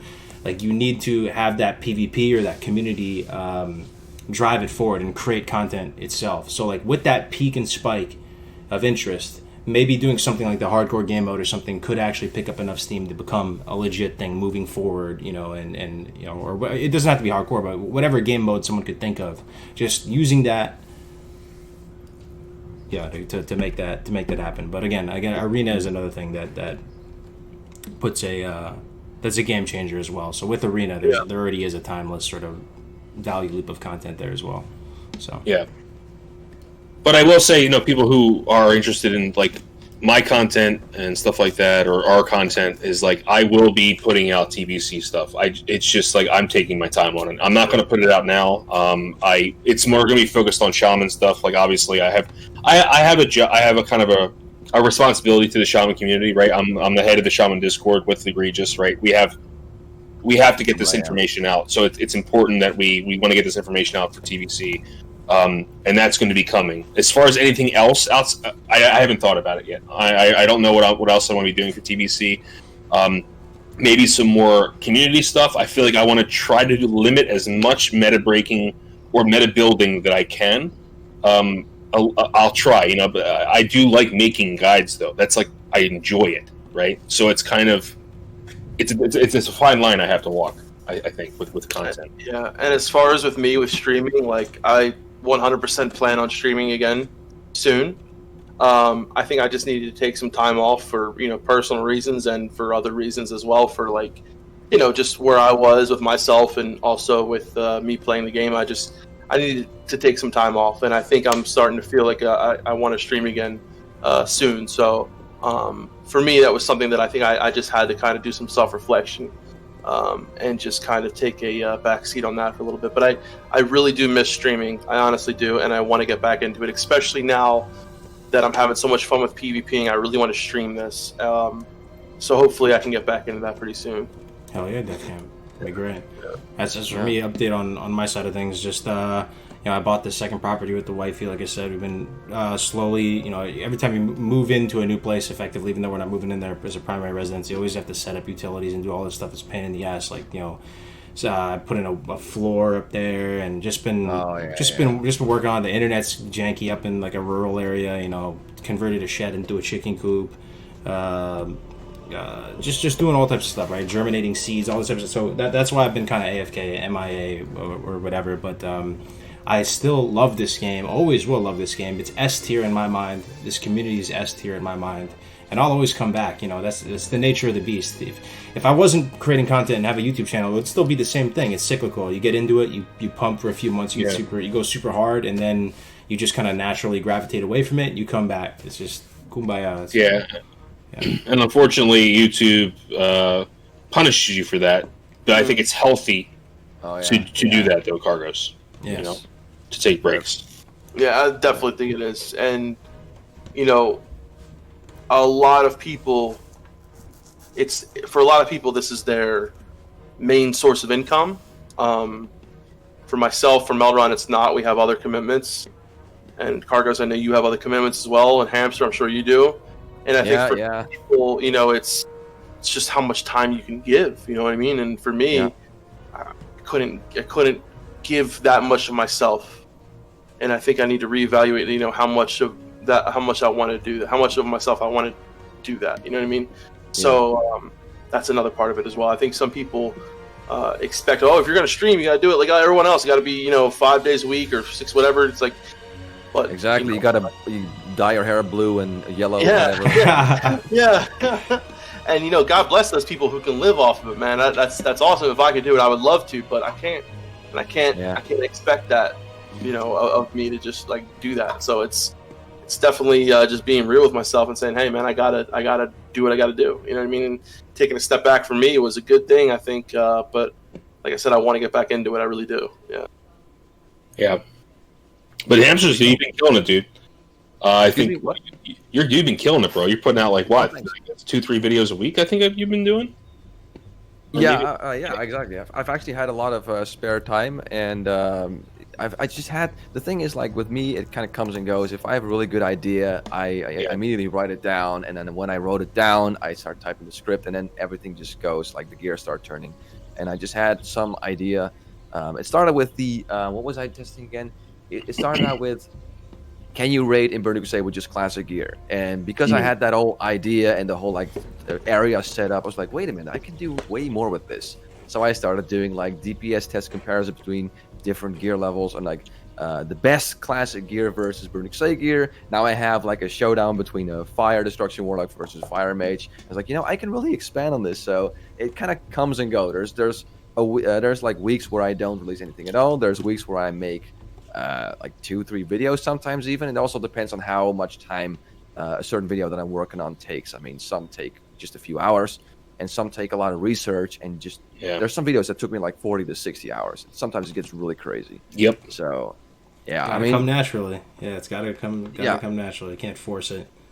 Exactly. I love the underdogs of rating series. Oh, such a good series. That's Such a good series. I watched all those. thank you very much, guys. Those so are good, dude. Yeah. Yeah. It's I don't know how I got to the idea of that. I guess it started out with me wanting to show how the rotation of balance druids kind of evolved from let's say vanilla to wrath to cat or whatever. And I was like, wait a minute, why don't I just talk let's talk about like a little bit of a history too. And it slowly but surely started to become this like kind of like history lesson almost like of the balance druid. And I was like, wait a minute, I can do this for the elemental shaman too, and I can do this for this and that. Like, oh wait a minute, why don't I just do all the kind of underdog specs? So it kind of got out of control. I love it though. Yeah. Thank you very much, man. Yeah, I'm really proud of that series. I sometimes look back and take a quick look, and I'm like, God damn, I'm super proud of that stuff. And some you have the opposite, right? Some are so cringe that you kind of just like don't even want to. Maybe that's just me. That you don't even want to absolutely. read the comments on it, right? I look back at some of my old guides, and it's like a hot potato. I don't want to touch it. I don't want to look at it. I just want to pretend it didn't happen. And then some you really get attached to. Yeah, exactly. There's just like videos I made where I explain something and it's just me with my character, just one shot, and there's like a 3-second pause, and you can hear me like, okay, guys, with the lips back. Oh, what am I doing? Oh, my God. So bad. But you know what? I think it's something that's been, with over the years, the expectation of videos has gone up so much from the normal viewer. You know what I mean? God. Tell me about it. To the point where a video, 6-7 years ago, it was like you could have no editing. You could put, and it would be, oh, this is a great video. Nowadays, you better be fucking Picasso, man. There's some CGI up in there, dude. You better be platinum. Wow, fucking happy. You gotta have Michael Bay explosions and shit in the background. Or not. But the thing is also, and I think it's also with you guys probably, but is that as soon as you start to like really notice some people liking your videos, you kind of feel like obligated to them to make sure you make solid content, and you want to kind of like push it to the next level. You get it's part of being a YouTube content creator where you just like seeing people coming back and liking the fact that they like the content that you make, and you kind of you feel like this responsibility to. Or you can't. I mean, just like whatever. I'm just gonna pump out whatever. But I think most people, most content creators, at least in the classic community, whatever you want to call it, feel this obligation. Like I really don't want to just put out low quality trash videos. Absolutely. I kind of owe it to my fans who've been loyal, who gave me this channel I have right now, and I kind of owe it to them to release good videos. I mean, I'm sitting on like 42,500 subscribers. Which in the grand scheme of YouTube, it is awesome. But in the grand scheme of YouTube, I mean, these days it's not even like no one even cares when you get like 100,000 subs onto like you get the flags like whatever. There's people with like 10 million subscribers, but to me it is amazing. I still cannot believe 42,500 people subscribe to me. So I feel this obligation. Like I really want to please those guys, and I really want to give those guys. The content I feel is good enough. So and you do, bro. You really do. You really Thanks, do. Man. Appreciate it. You guys too, by the way. I fucking love watching your content. It's awesome. Yeah, Thanks, dude. Yeah. We're one big happy family. Well, that's one thing. I mean, some content creators you can't really get a read on. Some are kind of feel like they're playing games or they're not being authentic or whatever. I really feel like with you guys, like everyone keeps it 100, very natural, just seem like real people, you know, just in another place and time. But it's funny that you mentioned that though, like, you know, other YouTubers and stuff, 100K is nothing. It's so true. I see my wife, you know, watching little like makeup tutorials or watching about whatever she watches, right? Yeah, exactly. And you know, it's a whole nother league. I'm like, oh, how many subscribers does this person have that you're watching? And it's like 2 million, 3 million, 10 million, 700,000, exactly. like, and I'm like, damn. Children's sing along with the weirdest songs you ever heard, and it has like 4 million subscribers. Like, what? How? Okay, apparently. But when you look at our niche, right? Like everyone has kids. All women do makeup, but like not everyone plays classic fucking WoW. So like in our world, 40K is a lot. You know what I mean? Like good. You know what I mean? That's insane. You know what I mean? Think about, you know, not many people know what the fuck classic WoW is. All women do makeup, you know what I mean? But like, so that's the difference. It's like, you know, like if you look at Asmon's channel, Asmon's like Asmon Gold TV, which probably is the biggest WoW TV, classic WoW dedicated, or he's not classic WoW dedicated, right? But he's got, you know, he's got 209,000 subscribers. So when you look at that, you know, you're like, okay, I'm not doing too horrible, you know. Like I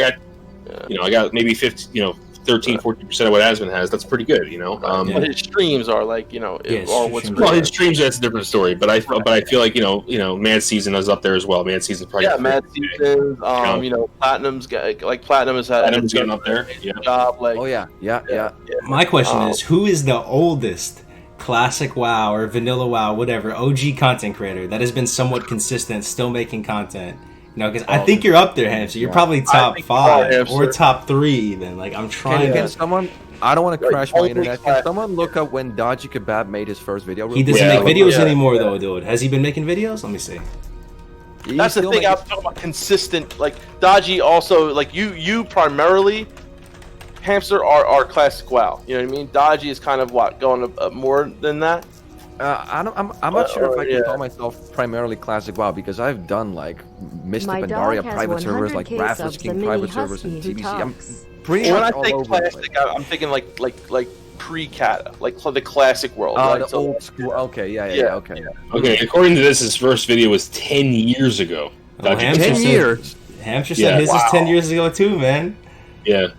Wait, mine is 7 years ago. So let me see. So Dodgy's looks like June 7th to 2010. Really? Final Fantasy 14 closed beta. Wow, dude. I mean, it's not classic related, but it is a channel that is still uploading frequently and is also involved with a lot of like private servers and like just WoW in general. So I'd probably say from the people that are still going at it, I'd say Dodgy. I mean, I don't know if you want to count Mr. GM, because Mr. GM did start out really early on too, but he deleted a lot of his content, which I understand, but it's not there anymore. So I don't know if you can count. It kind of doesn't count a little bit, because all those private server reviews are gone. You know, like.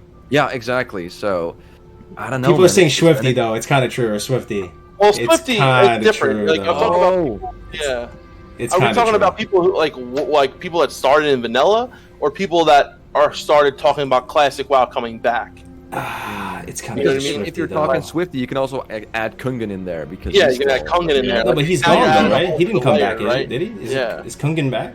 I thought he quit. Wow, like World of Warcraft. I think it's safe to say that you are probably the oldest and most consistent WoW. Like, okay, I wouldn't say WoW. I wouldn't say you're a WoW content creator. I'd say you're classic and private. Like, I don't know. I feel like you're like the old. You're like the old school kind of like. Nostalgia, dude. I understand what you're trying to say. Like, the OG Nostalgium vibes, man. Yeah. Oh, wow. Yeah, it's got to be you and Orkbit. I mean, Orkbit kind of he slowed down, but I think you're probably the most consistent one I can think of that's still around from the days I remember. You know, when I first started playing on private servers, I was like, I need to find out more about this, and you and Orkbit were the first people I ever watched. You know what I mean? So it's like, you know, I still remember those days. I thought it was so cool, man, playing Vanilla WoW for the first time again, like playing a private server, and god, the first time, man, listening to the videos and stuff, remembering all the items, dude. Let me ask you guys real quick. What was the first private server you guys joined, and what class did you roll? It was during TBC. It was during TBC, real retail TBC, and it was a private server of TBC. During TBC, there is a private server. I don't know why, but my buddy Jim, who we were both noobs at the time still, right? Like, kind of noobs. And he was like, yo, you can, like, log on to this private server, man. It's free, and you can get, like, all these items and stuff. And you log in, and we're just blasting through Black Temple. Everything was a buggy mess. You get free, like, tier 6 and stuff like that. And wow. that was it. Wow. My first was the Rebirth. Yeah, which was, like, contemporary to... It was a very small one. It was right before NOS came out. I was the Rebirth, and I played a war. Right, Rebirth, I think my first was Yeah. a TBC server. I can't remember which one it was. One of those ones that I deleted. Then I went to Warmain. But it was... What the hell was before Warmain? You had Phoenix WoW. Phoenix? Was it Phoenix? It might have been Phoenix. You had Excalibur. You had old school Hell. It was Phoenix. Too? The first one I played on was Phoenix. Yes. Really? So First what? one I played on The was Phoenix. Yeah. Phoenix Archangel? Like that was the TBC server. Could that be the one? Because that was my real main private server back then. I had so many characters there. I'm almost embarrassed to admit it, but Yeah, man. The good Yeah, old my days. first was the TBC server because, like me, I flat out say I love TBC. It's my favorite iteration of the game. It's just, yeah. I don't even see Another their 100 from website drinking, up man. anymore. He has And then 100K subs for his Warmain. Husky. When did Warmain come out? Like 2016? well, the thing is, they technically existed before that, but they ran under the banner of Molten WoW. That was like 2013, 2014. Yeah, and around 2000. I believe you're right. 2016, maybe someone in the comment section might know. They changed it to Warmain because they had like the Molt Down, which was a call, which was one of the GMs kind of hijacking data or whatever it was, and then they decided, okay, let's just fly under a new banner. Let's forget about World WoW. So yeah, your knowledge of private servers is fucking impressive. Yeah, you should write it down in like a book and put it in the library. So conserve that history. Yeah, dude, for real. I mean, you gotta. Like, there have been some really successful private servers. There have been some really bad private servers. There have been some really scummy private servers. There have been some amazing, like, you know, a lot of people will say, like, NOS, you know, for what you think of NOS, like, they are a huge contributor to Classic WoW being, yes, absolutely, what it is, like, coming out. So, you know, whatever you think of private servers, you got to give them credit where credit's due. Like, you probably wouldn't be playing Classic WoW right now if it wasn't for private servers. How would you define selling out? Random questions. Question for the chat too. Let's all make sure we don't. Well, I guess we don't run the risk of that with our small little channels. Doing something for money over your morals. So like going against your morals for monetary gain. Yeah, choosing money over integrity. Yeah. Yes, I said that. Yeah, I agree. Yeah. Raid Shadow Legends. Yo, they actually hit me up. I'm sure they hit you guys up too, right? Yeah, we got hit up. I don't know. I delete all those emails. I got hit up by somebody was like, play this during your stream while you're in queue or something like that. I was like, yeah, okay. I actually made a joke about that in one of my videos where I was like, okay, time for the sponsor, Raid Shadow, and then just cut I did that too. I remember that. Yeah. One guy thought I was serious though, and he got mad in the chat. I remember he was like, "Oh, you piece of shit! You're all shilling for Raid Shadow Legends." Like, here's the thing: if I would actually play something, and if I'm like, okay, this is cool, like I'll do it. Like I would love, yeah. If like, okay, like for instance, if fucking let me think. So I'm trying to think of something that I use like daily. I can think of one while you're thinking. Like Corsair, like I love Corsair. Yeah, sure. You know, like, and they like, hey, would you want to be like, fuck yeah, I would love to have you guys like sponsor me, like something like that. You know what I mean? Dude, Grace just said something really. If Snapple came to me and said, you can be, I would fucking go crazy, right? I would love that.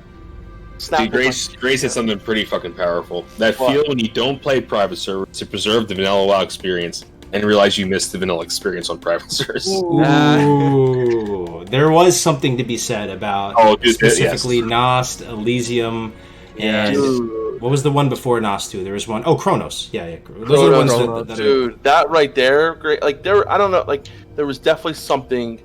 To go back even further, Phoenix Emerald Dream. That was one of the first proper Blizz-like one-time straight vanilla servers. Phoenix was one of the first private servers that had decent quality. Of course, now Phoenix is like way down the fucking barrel with quality. But back then, private servers were mostly like a joke. Like you said, there was like 100 times leveling rate and like a mob which gave you free tier 3 Nax gear, and you could maybe do Nax Ramus, but everything else was bugged. That was private servers back then, as far as I know. But then Phoenix came along and really changed the game, where they had the Emerald Dream. The Emerald Dream was like a separate kind of project for them, when it was a 1x raid Blizz-like private server. I played on there like briefly. I got a character level 15 or something like that.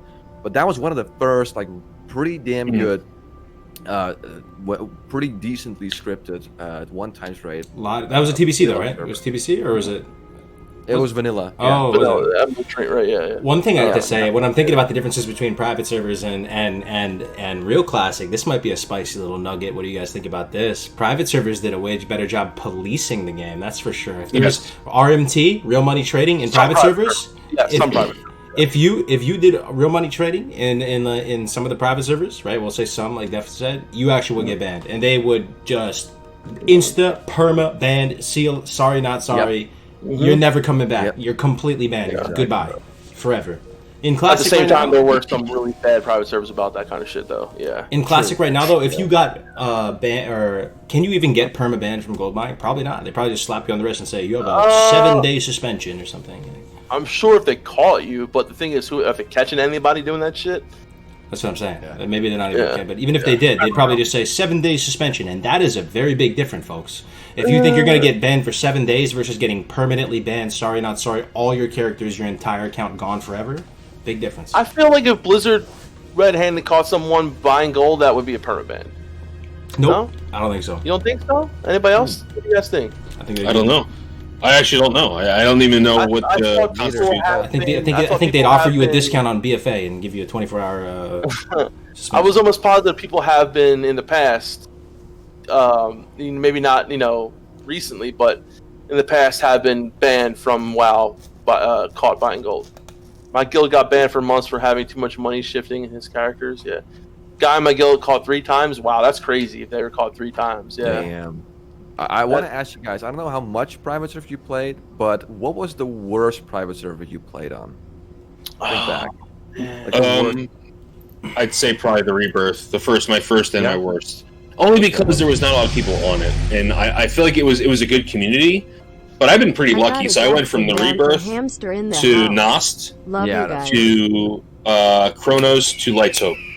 I mean, so I was pretty lucky. Yeah, Light's Hope was great. Yeah, I played on. There was one. I think it was another TBC one that I run that constantly like the pathing issues were so it was ridiculous. Some of the pathing issues and some of the just so many bugs. I'm trying to remember which TBC one it was. It was one that came out after. What was the one that was like going to be like, oh, the guy from so and so is making this TBC server, and then they got shut down like immediately, and then Gummies. The Gummy, that was going to be good, and then something came out after that, I think, and it was like really shit and lasted like. Gummies was supposed to be the chosen one, and then it never took off. Yeah, Gummies was supposed to be the shit. The chosen one. K2 or was it K3 put a bad taste in my mouth because it was one of the only private servers that I was about to take very seriously. I was about to go hard with it, and then I realized they manipulated the XP rate so that if you're in a group, you got just way more XP. And there's some really wonky stuff with that server where they just manipulated it themselves on launch, and it made me feel like GG, like how, yeah. What do you guys feel about some of the more controversial ones like? What was with Shenna and fucking Kargoz, right? Who got their own little Flash animation series, by the way. Those are good. Those are good. Oh my god! Like, how do you? Obviously, there were a lot of people who exploited private servers for their own gain. People that worked with gold sellers. I mean, gold sellers held private servers hostage and shit like that. You know what I mean? Like, there was some. Sorry to interrupt you. Can I give you a quick shout out to someone? There's a YouTuber. I don't know if you know this guy. He's called Warlord Zek. XECC. This guy's not that well known. He's got a decent subscriber base. He made a video. Look up on YouTube Warlord XECC for the people watching. You can do it later. And then Monster WoW. Monster WoW was a high rate cat server. He exposed that shit, and there is hilarious shit going on. It is. I miss the private server reviews. I might just watch one for the nostalgia of it. I feel like they don't exist anymore. You might This have. guy did so much on exposing just how much shady shit some private servers did. The amazing stuff the videos he made, you guys gotta check him out. Warlord XECC. This Yeah, I guy's just subscribed to amazing. him. Double C. Yeah, Check and it check out. out the Monster WoW video. You will just not believe what kind of stuff you could pull on a private server and how much the owners would allow you to do. It is crazy. So yeah, that's private servers for you. I mean, it's just Yeah. it's kind of a very charming mess in a way. I remember Alex and the whole Elysium thing was insane too. Oh, It's yeah. the most dramatic I'd ever witnessed right there. Elysium, dude. Yeah. So did you guys ever play? What was the one that had the no class and you could like Ascension? Was that it? Ascension? Yeah, they reached out to us a few times, like wanting us to do something on them or like I know they reached out to a lot of people. But I know a lot of people who had some really good said that they had some really good time on that server. You know, obviously it's not really WoW. It's kind of like different, you know what I mean? But yeah. that was pretty popular for a long time, wasn't it? Yeah, it was very popular. I mean, there is one thing I'd like to say. I have no evidence for this, none whatsoever. But I thought it was very, very peculiar that I did a what is Ascension, basically, like a video explaining what it is. It got a lot of views, like out of nowhere. It's like something's not right here. I can't say the dude was view botting. I have no evidence, but this something was like, why is this getting so much views? I understand it was a neat little project, but I didn't. It got well over 100,000 views. I was And not a lot of comments, huh? Or was there a lot of comments?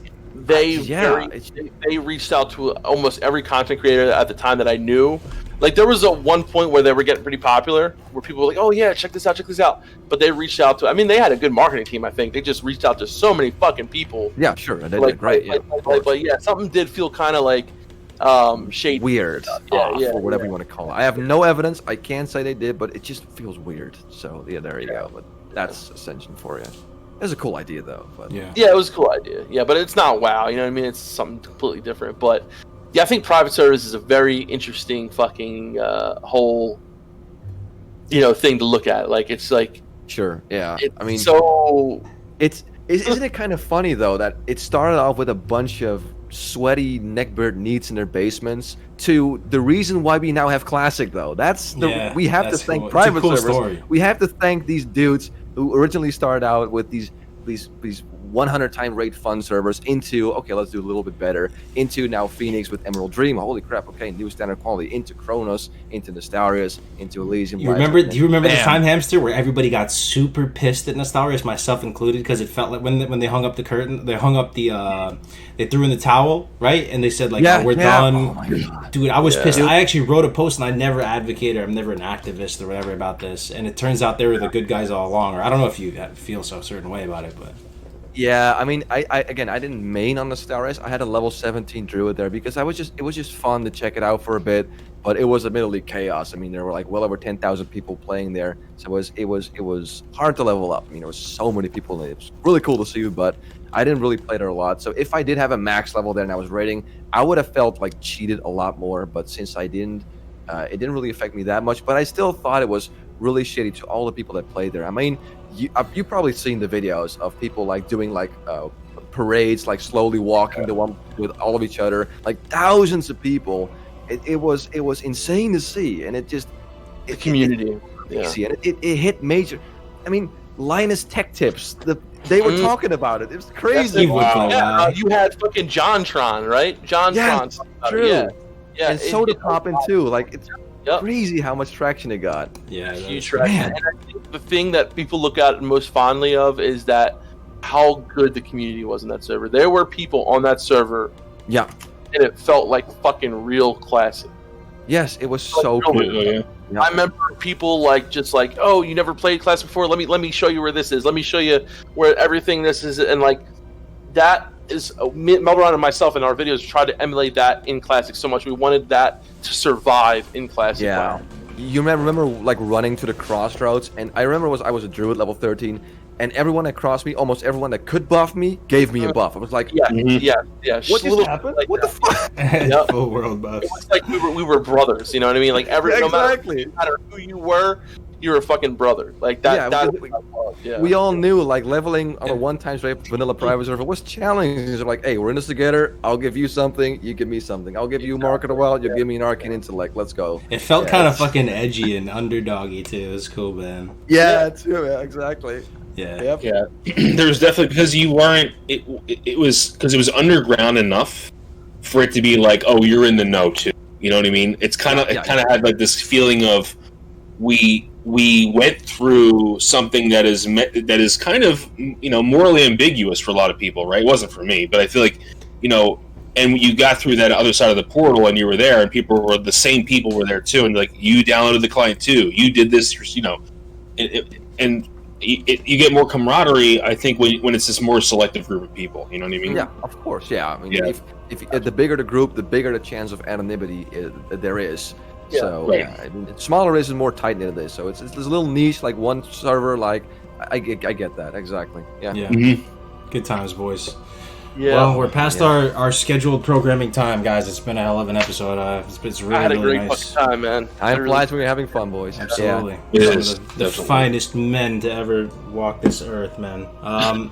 Guys, where can the people find you? I know they probably already know where they can find you, but in case there's a couple lost souls out there that need to be woke, where can they find your content?